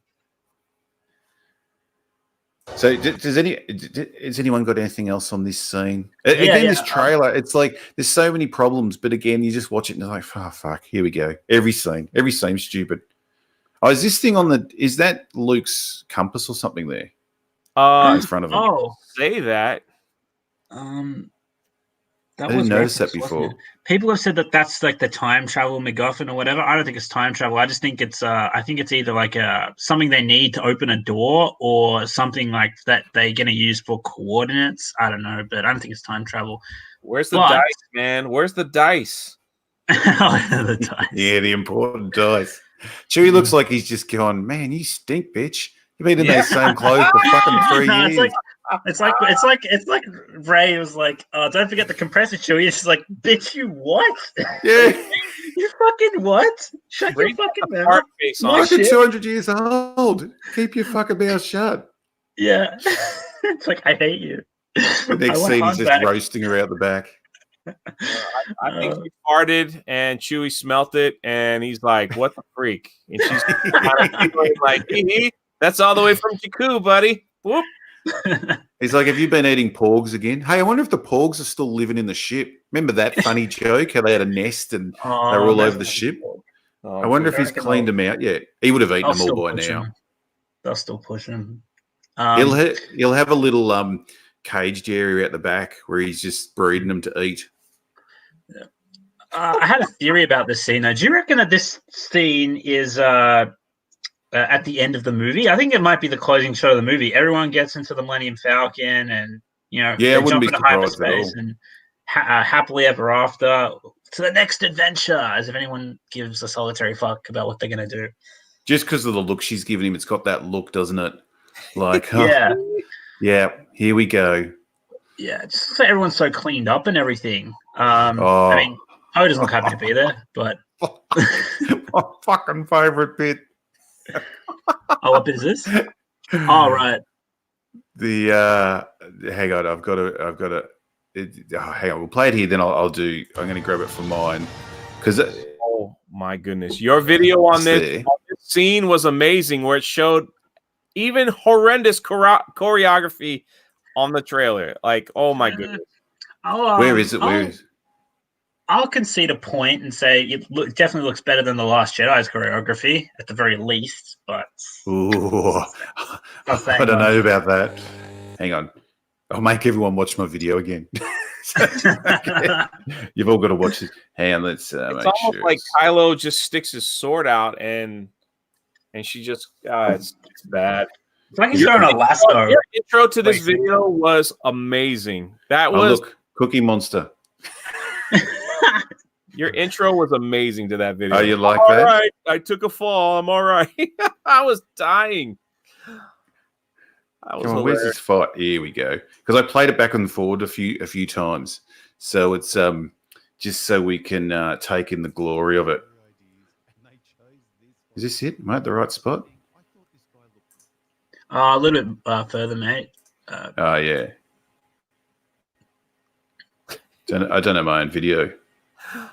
Oh my goodness! Is it past this? Yeah. Oh, here we go. And yeah, just past here. There we go.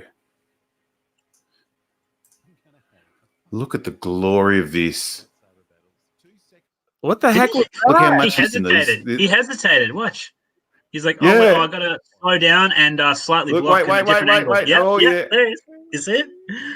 What the heck And is that? And his spin. Like a little you're spin. gonna go high? No, you're gonna go low.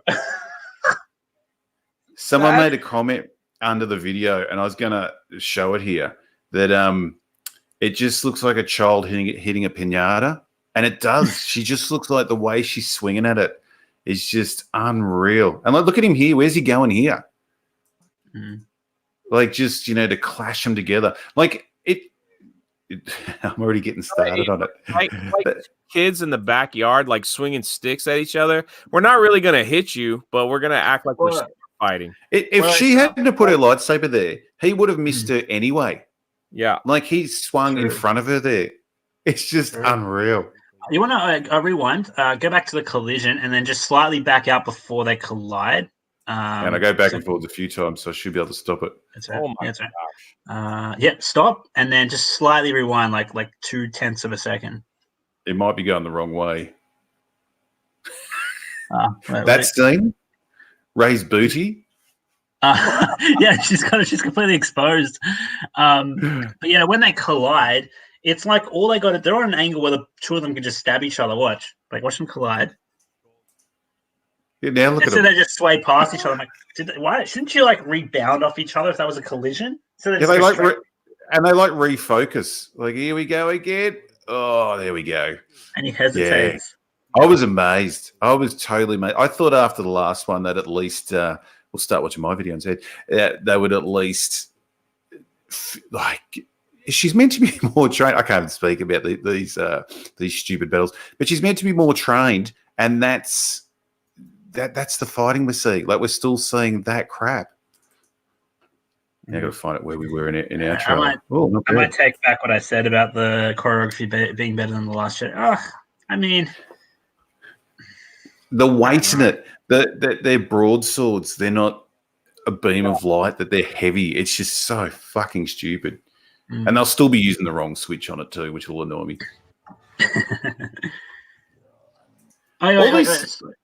That split tiny, you can barely see it. It's like a little thing that just blew up.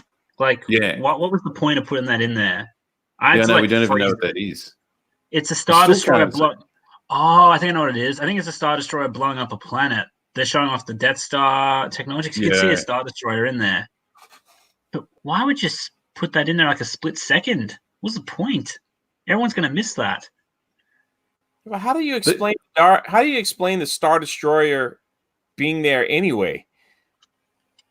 Like, it just collapsed. It blew up. No, it just fell to pieces.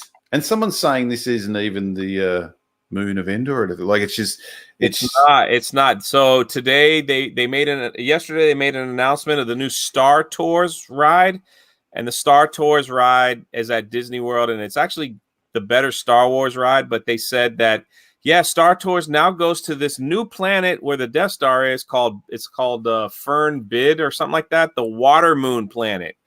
So it's not Endor. It's a whole new planet.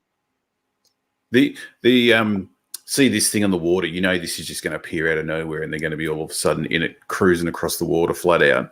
I hated in Last Jedi when we got to Crate and those ships just popped out of the wall, the cliff, and they're just there. Like, they didn't bother with any of those nice little shots like you see in Empire before the speeders go out. You see them hopping in and moving around the landing bay.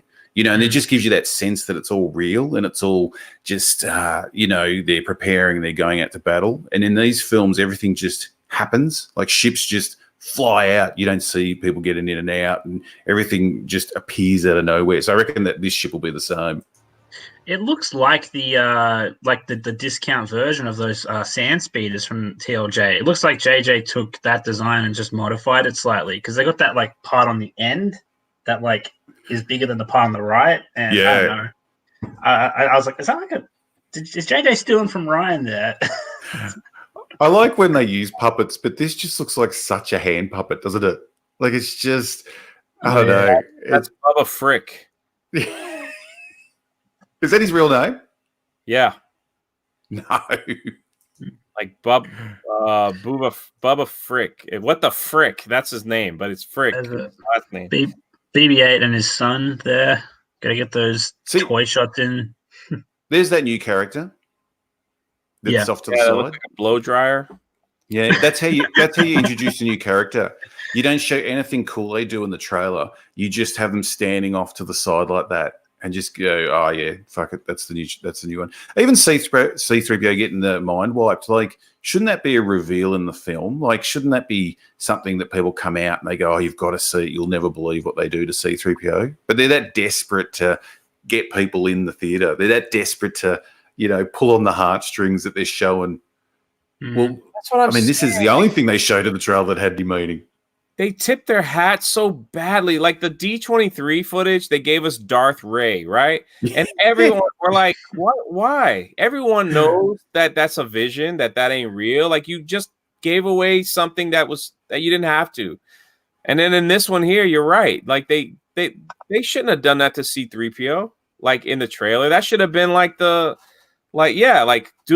what happens to C-3PO? You're not exactly. That's what it should have been. They just tipped their hat, and it's like. You should be in the cinema just going, are they really going to do this? Are they going to wipe his mind? I can't believe it. No. We'll just show you in the trailer. Fuck it. Oh, that's going to be glorious. A friend of mine, I was talking about it. She was saying she felt like it was a hostage situation where they were sort of threatening that you had to come and see this film. Like that they're going to wipe his mind. Like, you got to come and see it. There was no sort of heart to showing it. It was just more of a, ransom. They're going to wipe his mind. This is the last time you'll see him. You better get into the cinemas. They're threatening us to go, not inviting us to go. Wow. Come on, Steve. Taking one last look, sir. This is unreal who he looks at after he says this. My friends. And straight at Ray. Press F for 3PO, guys. Press F. Fucking hell. Can you believe it? That's what he has to say. I think that's a different shot. I don't think that's the same scene with R2-D2. No, I totally agree with you. See, you can see the people in the background there standing off. And there's like people all around, and he's sort of looking happy. I wouldn't be surprised if when they're doing that to him, that R2's not there, or Chewie. Chewie might be there, but I bet R2's not with him when they do it. So they're wiping his mind. He's not even with his best friend. Yeah. Rewind to the wide shot again. I just want to see if because I think you're right. Yeah. See, it's weird when they go to is that the shot you mean? Yeah, that's the shot. Yeah, so you can't see them there. Can't see Chewie or R2. And then these next scenes, not this one. Well, there's no one behind him there or next to him. As my friends. And then that scene, there's all people in the background, and he's moving around like his head's virtually trapped in the first one. Yeah, I don't think it's even the same scene. So, Drunk, where in the leaks does it say they go to erase 3PO's memory? After they get the dagger, and he can't read it, they find a hacker, which is that little frick thing. Oh yeah, and that's when they tell them, you know that scene in the preview where they're walking in this desert and it's like a party planet. Or something? Yeah. It's like there, and then like he tells him, he's like, I can put this in his memory, but it's gonna wipe his memory. So that's so fucking retarded. Just before we go too far, Jack Zilla Productions said they're back at the in the Millennium Falcon. Chewie looks like he's saying, "Get off Han's seat." He fucking does. He should say that to her. Should. Love it. But yeah, the reason I asked that, Drunk, is because I was like, if this is like at the Resistance base when they're doing this, I can see why people would be crowding around. but like in the shot behind him. But like if it's just in some dinky old workshop in there, like somewhere, like Watto's workshop, he's in a then workshop because if you look back, there's actually battle droids from the Phantom Menace in the shot. hello. Yeah, did you hear me? No, you kind of cut out for a sec. Oh, I'm sorry. I was like, if you see the shot, like right there, you could see a droid there on the right and one way in the back. Like and the Phantom Menace, like those battle droids or the Clone Wars or something. So they're in that little shop. Couldn't they just build another robot then to do this instead of wiping his mind? They got enough parts around. Yeah, why is it got to be 3PO? Do BB-8. Do that little blow dryer thing they've just got along the way. No, because 3PO takes away from the shine of those droids. Oh, now it makes sense. That's why they're going to have 3PO get involved with like the bowcaster and shit. They're going to make it like, oh my god, 3PO is doing shit for a change. Oh, they're going to erase his memory. But like, yeah, but you see, remember how much you love 3PO? You had to remind you how much you love 3PO before you kill him off. Yeah, 3PO. All he did in the Last Jedi was get yelled at by Poe. Poe just kept telling him to shut up, and now he's your friend. I like how aggressive he was too. Like Han would, sort of lose patience with him or put his hand over his mouth or something. But Poe's just like, shut up! Like he hates him. Yeah. Yeah. Imagine if 3PO starts killing people as like I reckon they're really going to ruin 3PO. Like they're going to raise his memory, they're going to turn him into something completely different, and it's like, well, he gets always going to be killed. Maybe he's like had enough. You know what, Poe? I've had enough. I got the podcast now. You shut up. All right? You shut up. He's from Florida. Yeah, that's right. I'm American. That's how we think. Imagine if he just like they try to jump scare, like 3PO, are you okay? Can you still hear us? What's your name? And then he like pops out with the red eyes and he starts trying to strangle Poe. That's like I'll lose it at the cinema if that happens. It'd be awesome.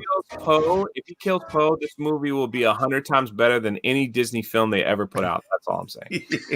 Now, see, I like this shot, this tracking shot, but again, like Robot, tell me why I'm wrong about this shot. Why bad? Oh look, I think JJ can shoot. I still like the opening of Force Awakens. Like I like all that opening from there. That he can definitely shoot something, but I still don't like the color grade without getting into it too much. It still has that icky.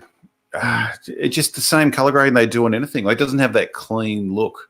It Yeah, but it's just I do find it funny that there's just stormtroopers dropping like this. And didn't you say, which I thought was the best point, Finn doesn't give a fuck about shooting his fellow workers. Yeah. Like, shouldn't he have some? I thought that was such a good point. Shouldn't he have just some?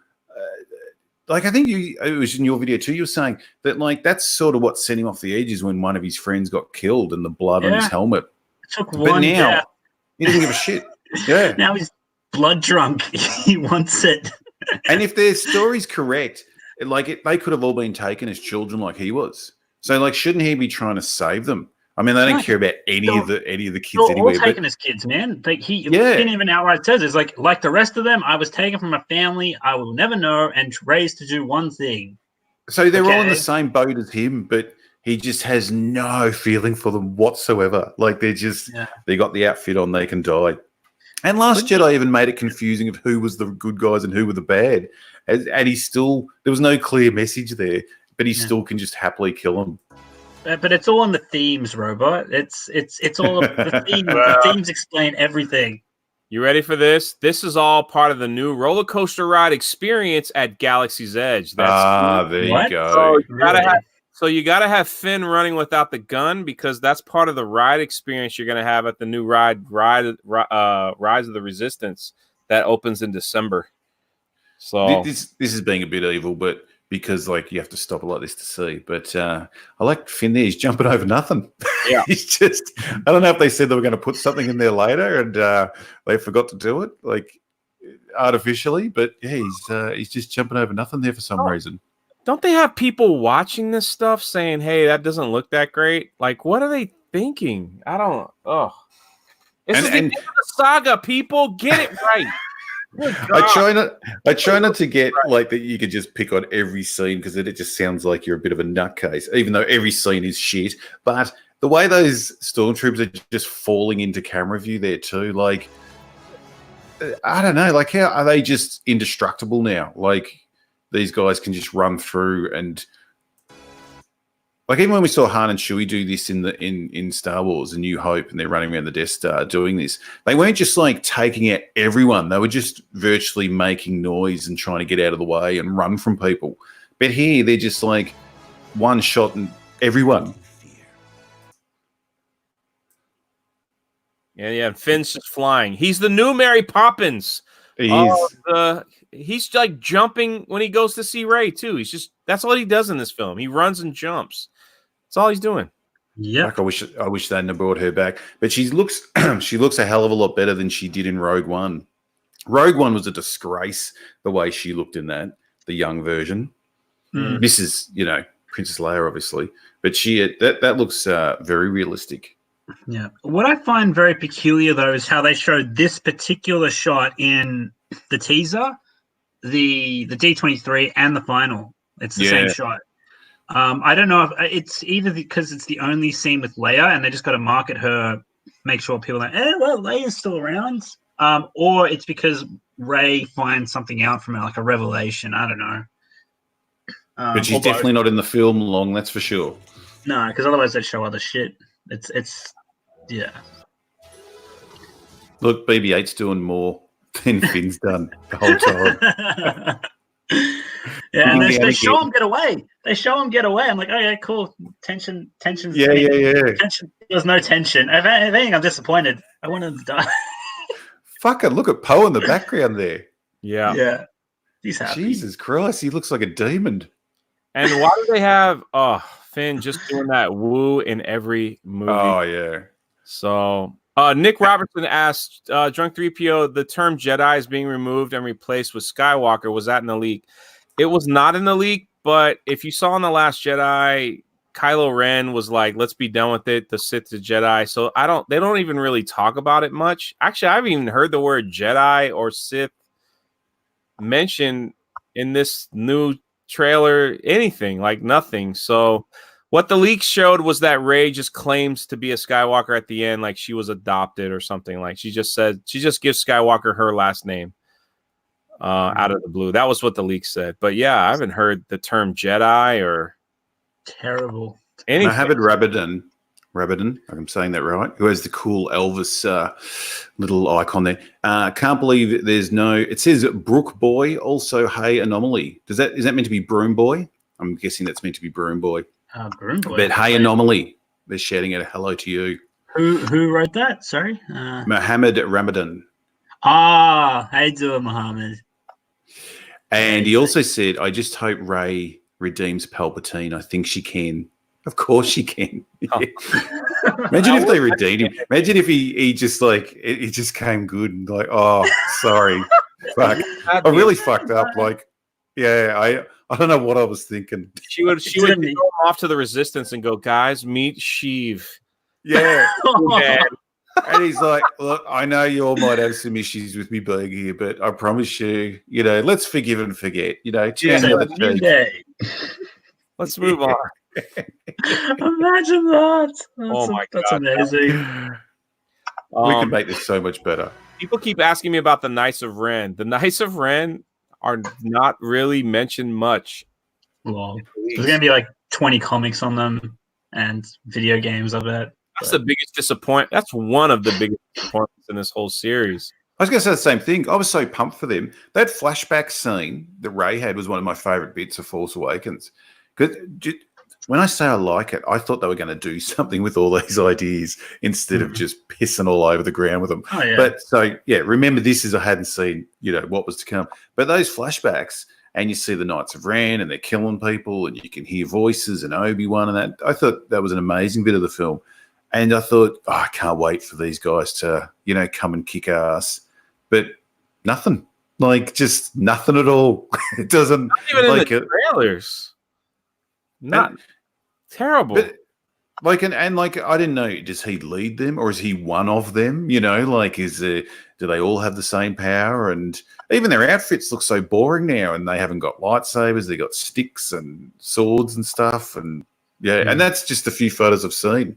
So, yeah, just they did make it in the calendar. The official. They're in the calendar, the nude calendar, the Star Wars nude Christmas calendar. Yeah, they did. They're just wearing the helmets, so I to know. speak. Author Stephen Walton, how are you, my friend? Look at how fucking useful and fantastic the Y-wing is. Can we just appreciate that for a second? Yes, exactly. The Y-wing, like Glorious. I don't know those bombers. Like if you hadn't heard, I didn't like those bombers in Last Jedi. Just we put them in. heard. And I'm repeating myself here. Put them in any other scene, and just they fucking look stupid in Last Jedi. But put them in this scene and see how stupid they look. That's good. That's a real clear picture of the big new Death Star cannon thing underneath, isn't it? So Death Star's not needed anymore. Why doesn't this Y-wing just hyperdrive straight through this thing and blow it up, and it'll blow up all the ones around it as well? That's the thing. Like, you don't like that shot with all the ships was supposed to be like oh my god, look at all the ships they got. Like, you don't need like, yeah, who gives a fuck? You just need one and set him on hyperspace. That's it. Just need one. Holy crap, Brian Johnson. You just can't even really do a space scene in Star Wars ever again now. Ever. Because of that scene. This is the other one. Because like friend.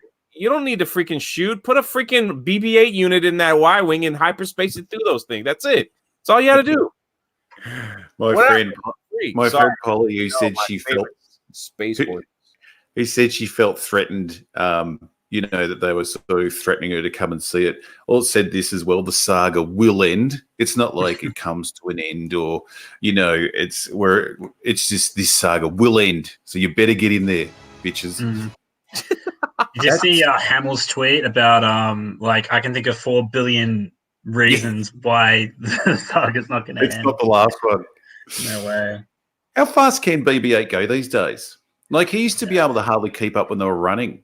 Yeah, in Force Awakens, and now he's flying along with these so fucking bizarre. Stupid things. Let's go back to it's just to market, just to be like, oh, cool, look, it's there. But like, I very nearly put like the sound of the Lord of the Rings, like the Rohirrim charge, while they were gallivanting. in my video. I was like so close. I'm like, should I meme this? I was like, nah, it speaks for itself. But like, dear God. Are they on like the outer exterior of a fucking Star Destroyer while it's in space or in air? Like, how People are they alive? that, but it can't be that stupid. It's stupid. It's really fucking stupid. But it can't be that stupid. And if it is, I will stand up and applaud in the cinema and just salute JJ as the master. That's great. Retardation. I'll stand up and applaud. I might have said this in my video, but I should remember. I only put it up last night. But like when you saw the Tauntauns in Empire, it looked like they fitted in to walk around in snow. Like it made sense. None of that matters now. No one gives a fuck about that. It's just what hasn't been done or what looks cool. Not even what hasn't been done. What's the next best thing? And did you see the shots when they were filming this? They're just horses, and they just CGI heads onto a horse. So they are just actually riding horses around. Wow. I mean, why couldn't they give us some? At least, like in Revenge of the Sith, Obi-Wan was riding a lizard. You know, for a little bit. That was probably part of the planet's thing. It's around rocks and dinosaur thing. It made sense. It's like horses. Why couldn't they give us something? Like give us something creative at least. Yes, thank you. And nice. I think they did the voice of, so to speak, of BB-8 quite well, like for the emotion and that. But then they never give us other creatures that have, like that lizard thing that Obi-Wan was riding. Like the sound it made sounded amazing. Sounded. But it's, it had they gave it a sound. They gave it a screech. That creature's right. It was that belonged to that creature. Yeah. I agree. What are the horses going to do? Scream out, put us into another film. And pose it. I mean, I like that. I just thought of something. Poor Finn. Where is he? I've gone past. Go back. Poor Finn. He's been a stormtrooper his whole life, except for the last couple of years. He's supposedly not a pilot. Then all of a sudden he can pilot things. did they have horse riding academy as well as part of the stormtrooper training? Like, he looks pretty confident on that beast. When did he learn to do this? Well, he had plenty of time to learn how to ride a mop in the fucking janitor's closet. I tell you Why what, would I make him a janitor? God, of all the things you can make him in Storm, why don't you make him like a weapons specialist or some shit? Yeah, sanitation. But then again, if he's a normal guy and this girl is rather attractive, this new member of the cast, he's probably just trying to impress her. He's probably never ridden one before, but he's thinking, if this is going to impress her, I'll fucking hang on to this thing and make it look like I know what I'm doing, like any typical guy. Yeah, he's gonna show that he can mount just as good as she can. Yes, that's right. Yes, very good. Now, stop jumping at me, Finn. Go back. All right, this bothers me so. Okay, this scene bothers me so much. I want to get rid of that writing. Like, the throne room chair scene didn't even move. Oh, sorry. No, that's what I said. The chair didn't even fall over. I know. We're going to. Oh my God. There we go. Oh, the writing still came back. Who cares? This is as bad as what they've done to the Force and Luke. Like, this is just saying, George Lucas, go fuck yourself. We don't care what you did at all. We do not care. Like, if you're in the boardroom, they go, well, they'll be standing on the second Death Star. You'd be like, what are you talking about? Like, fucking, what? Have you watched the film? Like, the whole point is it doesn't exist anymore. It just doesn't exist. Yeah. Like, everyone's gone. Well, looking at this, burned up in the atmosphere. People would have survived that. You know what I mean? If a chair didn't fall over and pipes and that didn't melt. But then I've got to bring up, I think that's as disrespectful as anything else they've done. Like, it's just beyond a joke. They're just Luke, they turned into an asshole, and the Force, they changed. But this doesn't exist anymore, and now it does. Like, they've completely turned it around just to fit their shitty story. And there's like millions of options out there. They didn't have to, there wasn't something where they had to go back there for some reason. They had an open book, and this is what they choose to do. I want to bring up that Star Wars girl. We all know that Star Wars girl, don't we? Oh, yeah. Yep. I was going to invite her on today, but then I saw she posted that she was sitting on an airplane. I thought, I don't know if she'll try and tune in while she's on the airplane. But she posted this. I don't know if she made it or if someone else had it. But have you seen that photo from Game of Thrones? No, but please share. Can you see that now? Let me get a straight. Yeah, there it is. Oh my God. Now, when that's like, I showed someone out and they went, "Oh, it's not that close," and I thought, "Oh, fuck, do you think?" Like, they could be standing anywhere, or they could be. Look at the angle of the camera compared to the floor. You know, like look at the broken wall in the background. Look at the color. Look at the lighting. Look at, there's clouds in the background. Like, you start ticking away that how many things are similar. And then someone I saw online said, maybe in talks with the Game of Thrones guys, when they were in talks with Disney, maybe they came to set a few times or threw in a few suggestions into the ring when there was so much pressure to get this film out. Maybe they did some second shooting. Who knows? Yeah, but maybe. that's you wouldn't think that would be a second unit shot with the two main characters.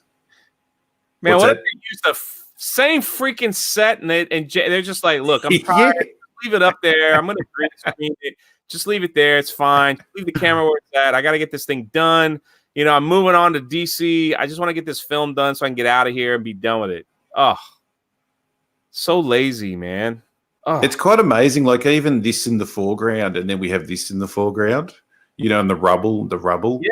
I know there's a pile sort of going up on an angle here, and there's a pile going up on an angle here, let alone where they're both standing compared to the seat. But the more you look, there's this line here. I might be stretching it a bit here, but there's so many lines in that seem to line up. You're like, it's just so weird. How come? Why? Why are we there to begin with? And then why does it look like Game of Thrones so much?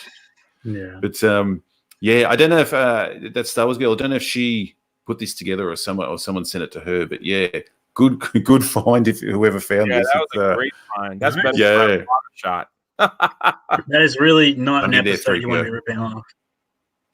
What was that? Yeah. I just drunk. You just went a bit funny there for me, but you're back there. Yeah, of all things to rip off. So it'll be interesting to see how this scene plays out. Like if they walk towards each other and then there's some double cross. Imagine if they walk towards each other, start kissing, and then she stabs him with the lightsaber. It's straight Game of Thrones. That would be even better. Oh my goodness. and Robot Head will be. So if you're in Australia and you see a guy standing up and applauding at the stupidest part, get his autograph and a selfie because you'll never get another chance. I would just bravo. I salute you. I'll be bowing it down. Yes. Oh my God. I've gone from just amazed at how bad it looks to the more I talk to people, the more excited I am to go see it for all the wrong reasons. But there's not one right reason there. Oh God, that is, I could talk about this all day. How wrong it is, dude. This is the end of the freaking saga, and this is the best you. Yeah, and people joke already. The fan fiction. Sorry, people have joked for years about how there's so much Death Star action. So what do? Go again? Like, do you think it's hard to know how much is them just not caring, or if they're just not even aware of how much people laugh. Now, this scene. Do you reckon this is something? Oh, go ahead, sir. Sorry about that. No, you go. I was like, you know how easy they could have taken this somewhat story and made it awesome? They could have. The best theory I ever heard was Rey was a double, and like in The Last Jedi, she turns to be evil and they beat up Kylo. And then at the end of The Last Jedi, he goes back to Luke and like, I messed up. And Luke's like, oh, here's the lightsaber we built together. Remember that in the academy? And then he trains them in episode 9. And then they got to go after Snooki and Rey. And that would be awesome. That's all you had to do. It's so easy. But man, God, now they're playing here with a Lego set. It's a freaking Lego set that they throw on the ground. Sorry. It is amazing how bad they've got it. Like, it's just like obviously we don't like them, but it's so easy to make videos on it. There's so much to talk about. There's so much to pull up about. They could have done anything. They could have just set it in a different time. They could have just done John Wick with a lightsaber, just an action film. No one would have cared. Everyone would have been happy. There would have been a few people saying, oh, it's lost the drama or something. But to get it this wrong, to shit on so many things, to just fuck up so badly by trying to rip everyone off and trying to rip off their own IP. Like, just move on with the story. Stop fucking going back to Vader. Stop going back to Death Stars. Like, just brother, do anything. Go to the bookstore, see the sci-fi section, and throw a dart and pick any book out there. There you go. Enjoy. Have a good time. We would have liked it. This is disgusting. And they hate all the things that we want to see. Like, just go back to when the Jedi were at their most powerful. We don't have to know any of the characters, and just have a Game of Thrones show that's Star Wars. It's 1,000 years before everything we've seen, and it's just bloodthirsty and double-crossing and violent and nothing to do with what we've seen. It's all in the past. But they just were so keen to milk it, and they've just fucked it up so royally. Yeah. So, Anomaly, did you guess? I didn't see. Was it your video? I'm mixing up with things I've seen now. That this is Vader's mask here. No. I said that was just. Excuse me. I said that was. So I said this was a rebel ship, or no. Okay, I'm not going to call them the Resistance. It's a rebel ship because it's like white and everything, and like Empire's bad. It's going to be dark background. So he's boarded. Kylo's boarded the rebel ship. Is fighting Rey, and I said that this was like someone frozen in carbonite, maybe just because just someone who was there by accident, and they just got knocked over because they just wanted to reference the OT with carbonite as I don't fucking know. That's all I said, and I think Drunk. Are you the one who said that Rey's holding the Sith dagger here in this scene, or she's holding the dagger here, but also many reports have come out and said that's a statue of Darth Vader. So, well, it's got his helmet on it. So Yeah, it's definitely his helmet. But you can see the dagger there perfectly that you Yeah. moved it up and raise hands. So like seeing that stuff, I'm going, oh my gosh, are these leaks legitimate now that there's like a freaking Sith dagger?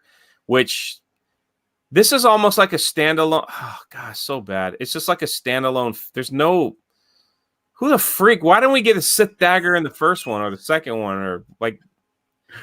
But I find this scene weird. I wouldn't be surprised if this scene was a dream or the end. It's just weird that he's got the helmet on in this scene and they're attacking a monument like they've joined forces, but now he's People got the are helmet saying on. that they were fighting each other and that was just But it doesn't look like they're fighting each other at all. yeah. You know, it looks like they're just both going for the statue. Like they've said, you know, you're good now. Could they be fighting? Oh, maybe. I thought they were trying to destroy it. Wait, rewind one more time. Yeah, they could be fighting. No, wait. Reverse slightly, ever so slightly.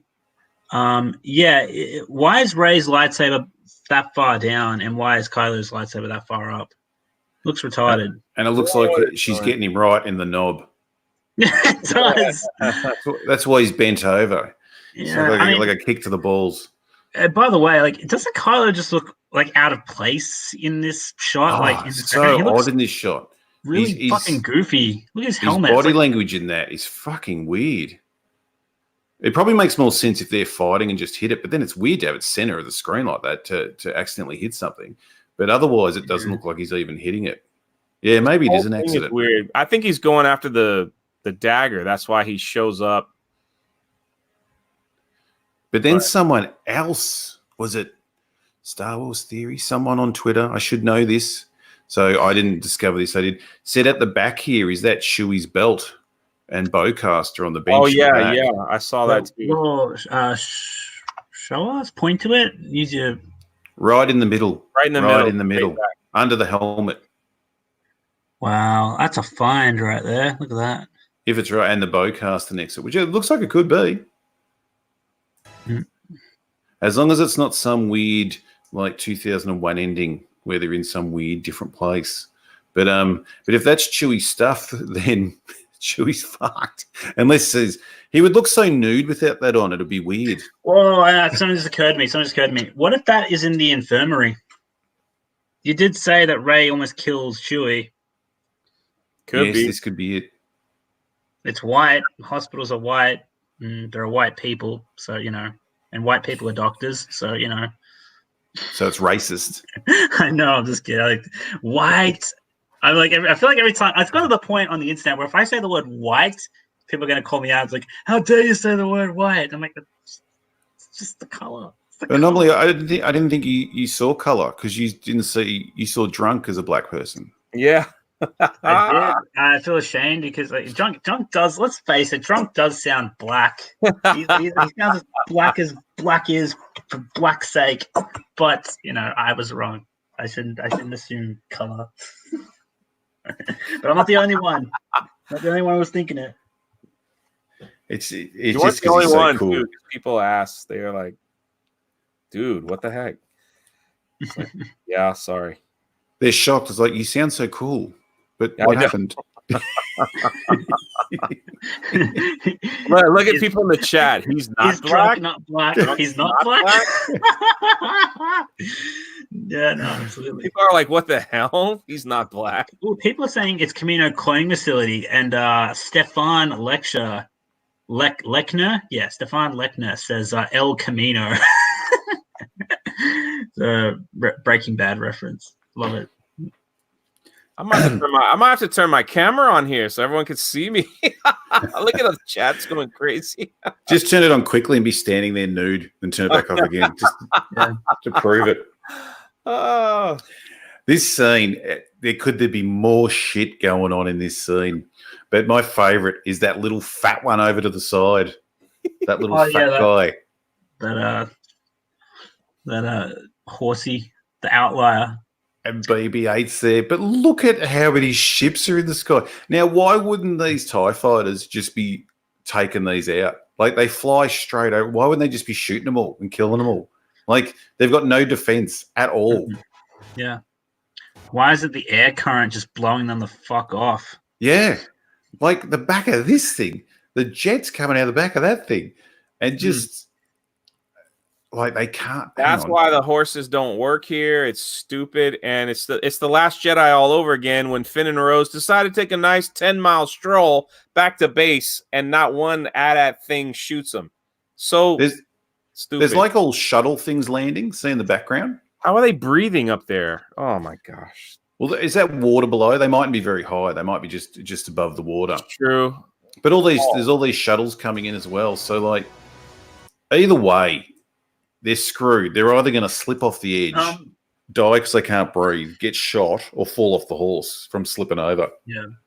I got to say though, like with what you said about there's too much going on the screen, I've heard that criticism from a lot of people in regards to the prequels, and I might be in the minority on this one, but I actually like scenes that show a grand spectacle like this. Granted, the way this is being shot, like, I don't know. I guess I kind of do like the shot, if I'm being honest. Like even though I think the Star Destroyers are bullshit. What? Get out of here.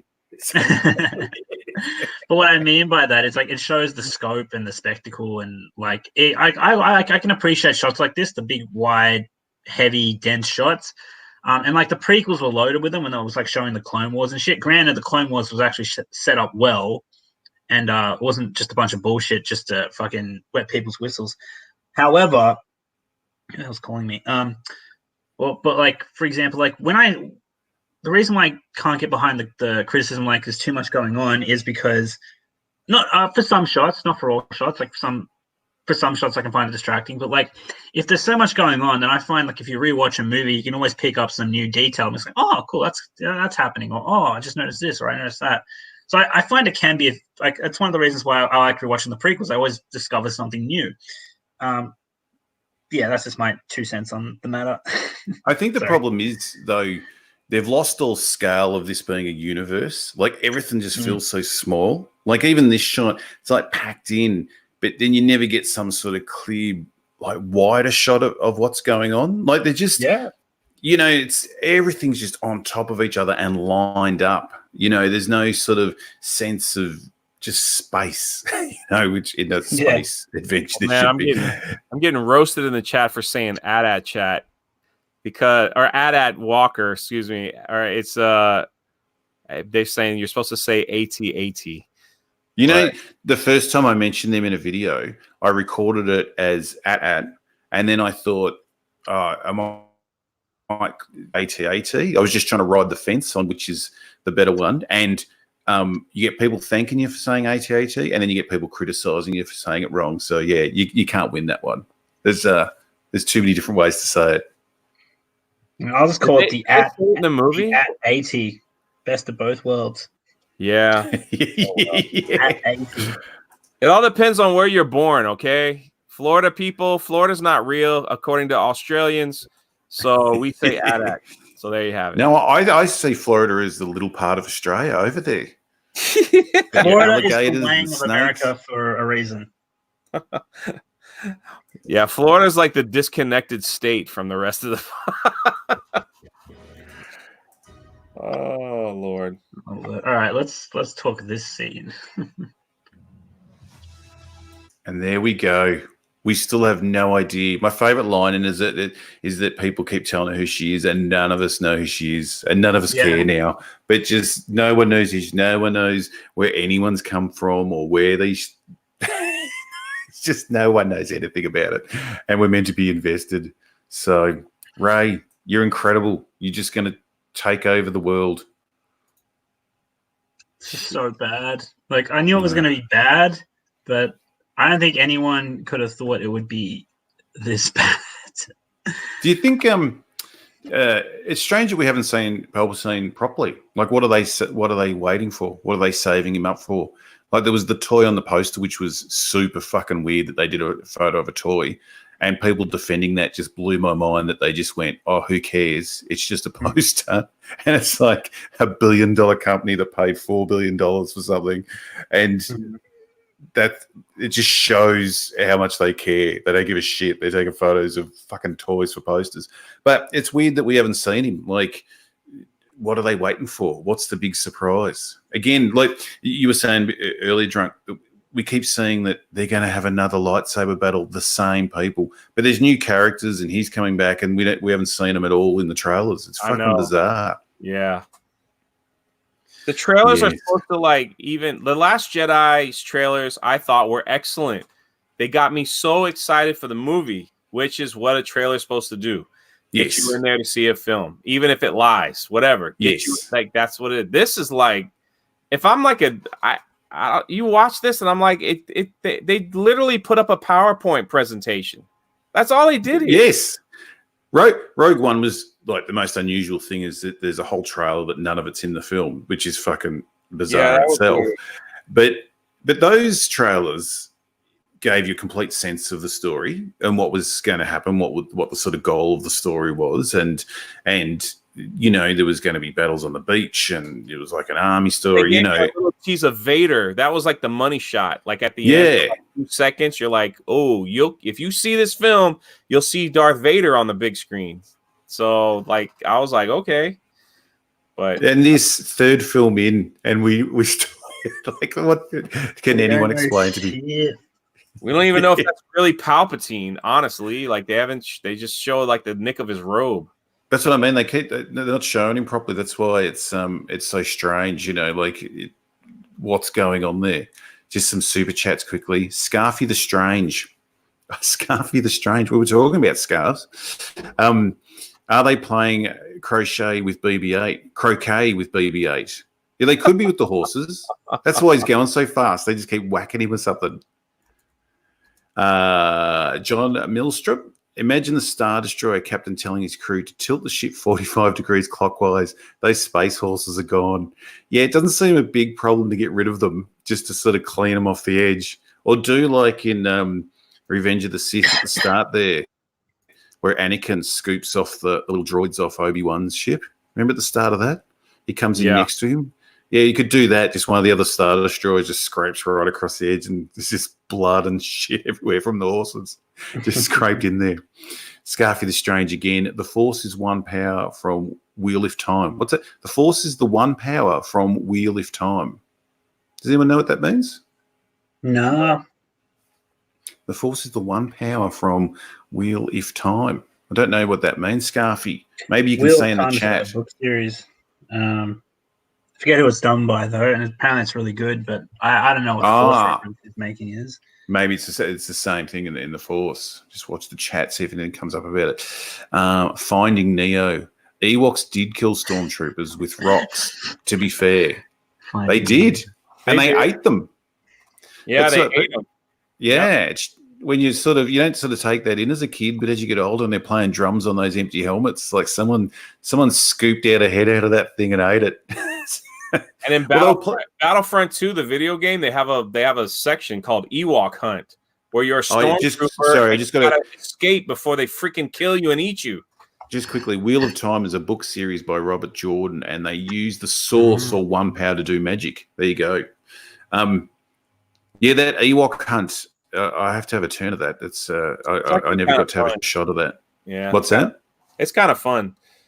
I was saying it was a bit like you didn't realize you're older, but they did strap Han to a stick and start cooking him. So I suppose that it was pretty obvious they were going to eat them.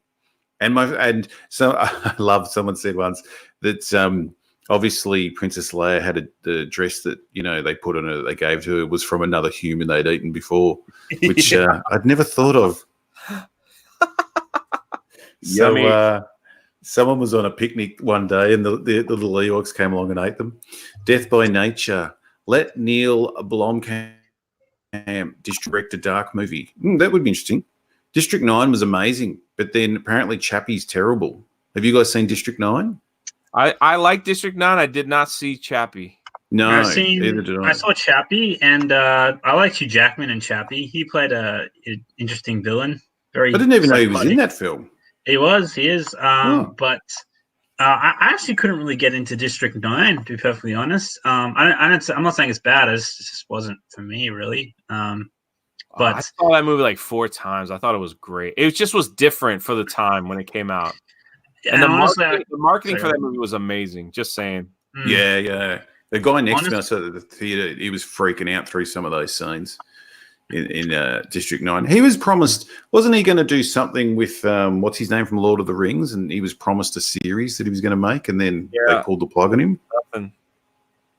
Nothing. Someone said Chappie was lit. There you go. There it is. I disagree. I'll have to check it out. I thought it was less than par. I found a lot of the characters annoying, and I don't know. This wasn't really my thing. Even in District 9, like the main character was quite hard to like, which was unusual. You know, it was he was so sort of abrasive and weird. Yeah, I haven't seen that for a long time. To be fair, he was having a tough time. He was having a real tough time. Kind of forgive him for that. But yeah, I get what you're saying though. Like it's hard to. He didn't really have much of a character, near as I can remember. He was just a scared man, just trying to get his life back together. But like, he didn't really have time to get to know him very well.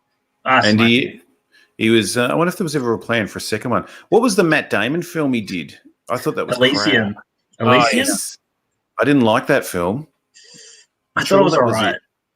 I thought it could have been better, but I enjoyed it for what it was. After liking District 9 so much, I was really, maybe in my head I'd built it up too much, but I was really thought I was going to enjoy that film. And just found it fucking quite boring. But there you go. Well, we should probably finish this up, I'd say, because I thought we'd be on here for an hour, and I think it's been, what have we been, 2 hours and 40 minutes. And I think we're up to date with the super chat. So now everyone has to go over to Anomaly and subscribe there and watch his good shit. And same with Drunk 3PO. Everyone has to follow them and share their videos. And YouTube's strange lately. It's hard to get the word out on new videos. So anyone out there, if you see a video and you can share it, it makes such a difference to liking them and getting them out there. It does. Like I haven't been able to communicate with the vast majority of my audience for about 3 months now, I'd say, for whatever reason. And I'm subscribed to both you guys, and I never get a notice when you put a video up. Never. Wow. Like it's just unless I go looking for it. That's the only way I see it. You know. So yes, it gets frustrating. So it's like help us out, people. That's what we're trying to say. Yes, it makes all the difference. And thank you to the super chats. They're all amazing, just all very special. And I have to say thanks again to Bravo for his 2 very generous super chats. It was it goes a long way to help. And to subscribers, thank you as well, and to members. So I've got some members now, so which is always fun to have, and patrons as well. Have you guys got membership yet? I don't know. No. What you have to pass to get it, but you have to have like a super clean record, I think, don't you, to be offered membership? Yeah, I think there's a certain one. I think it's 40K. Did they up it? Did they? Because it says I've met the requirement. Yeah, it was 30, I think. Yeah, it's 30, but like I even talked to YouTube about this. They got back to me and they said, okay, because I'm having issues with like I put out a poll, almost 1,000 people. Oh, Robo, you got a member there. Hey, I've got a number member. Everyone consider being a member. Again, it does help a lot. So thank you to the it's Bravo again by the looks of it. Let me see if I've got it here, if it tells me. Real quick, I want to say thank you for DJ Scandalous for hanging out with us the whole time. The guy's got almost over 500,000 subscribers, and yeah, man, came out and like this is pretty cool. And everybody else too. Everyone who stood, I could see people like that hung out the whole time. Thank you so much. Fantastic. We got a interesting question from one of my regulars here. Ultimate, what's his name? Ultimate Agent 25. He says, what does he say? He says, marry, shag, kill. Margot Robbie, Emilia Clarke, or Brie Larson. And Brie Larson. I assume that question is meant for all of us. So. Oh, the kill one's pretty easy. You get drunk. What do you think on that one? Oh man, don't get me started on Brie. Anything that starts with Brie Larson you're gonna trigger my brain here. Yeah, I think we're gonna all agree on the kill. Yeah, I think it's the first two that's a hard decision. I don't know who I'd kill because I'm tempted to. I'm tempted to what's her name? Marry Brie Larson because I honestly think that through regular, shall we say, interaction with me, I can convert her and make her see sanity once again. I just need to work my magic. You got like some magic. Give me a month. I'll put a ring on her. Give me a month. Give me 2 months. You know, 2 you're months. not the first Australian that I've heard say that. Like, Lethal Lightning, another Australian was like, if I could marry Brie Larson, I could fix her. And I'm like, oh god, Australians trying to fix us American people. You know, like what? Yeah. Because you guys need it. You know, Like, come to the that's the promised goal. land. You'll leave a changed man or woman.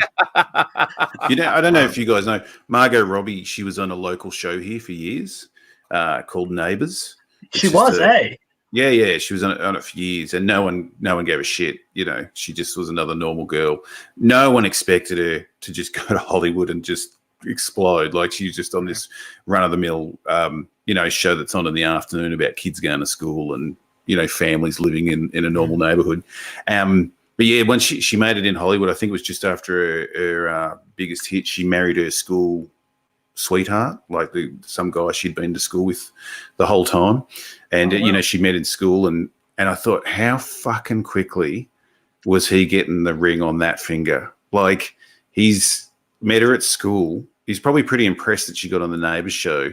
The second she was getting nude with fucking DiCaprio there, he would have been thinking, fuck, I've got to do something about this. It would be a bit of a stressful relationship. She only works with like the best looking guys in Hollywood and gets nude with them. So, yeah. So he wasn't mucking around, but he's a good Aussie boy. So smart decision. Probably hasn't worked a day in his life. So thanks everyone that I've killed the chat with my Margot Robbie story. No, once you start saying goodbye, it's normal. Yes. No, I want to thank everyone again. Thanks for everyone hanging out, and we'll try and do this again soon. And thank you guys. Do you want to promote anything or talk about your channels at all? 3PO, you want to go ahead? Sure. Check me out on Twitter or my YouTube channel is the same name, Drunk 3PO. Do a lot of Star Wars talk. There's going to be a lot of Star Wars news, and we like to have fun and laugh at it all over there. So, good stuff. So, yeah, come check me out. Say hello, and you'll find that I'm not black. So, only where it counts. Exactly. Come to my channel. You can expect a rant. I don't know. I'll probably do that later tonight. I got to calm down, play a video game or something. Outer Worlds is pretty good so far. You can expect a rant on the leaks tonight. It's just going to be me completely unhinged, no script, nothing, just me going at it. But if you want something a bit more structured and scripted regarding the episode 9 trailer, check out my breakdown. It's a bit lengthy. It's about 29 minutes.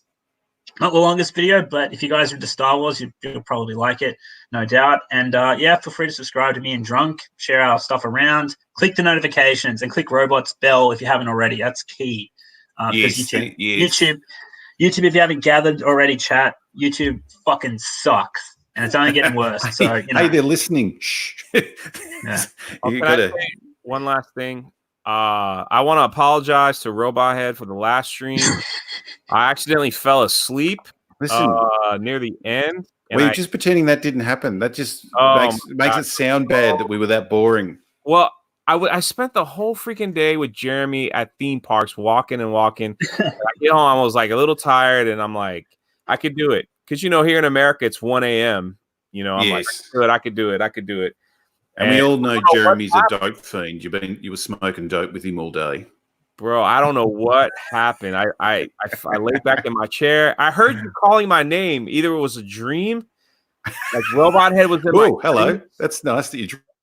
But I was like, Drunk, are you there? And I was like, I'm there. And then I think I just turned the computer off and fell asleep in my chair. Like, that's just how bad it was. So I apologize. I will never let that happen again. It's now a good story to tell, but. Just quickly, in case I didn't read this out before, Scarfy the Strange said the One Power is a magic system that has red for male and blue women. I hope this means Rand Al Thor Belfars, this new trilogy. So it's yes. So that's more information on the magic there. Sorry, just wanted to get that out so we didn't miss that super chat. So, and this will be uploaded to my second channel too, Robot Head Reload. So you'll be able to find it there. If anyone wants to send anyone there to watch it, and go subscribe to me over there as well, so we can put some extra content over there and get some more subscribers. I think that's it, everyone. Thank you again, and we will speak to you soon regarding Star Wars. Indeed. Ciao, guys.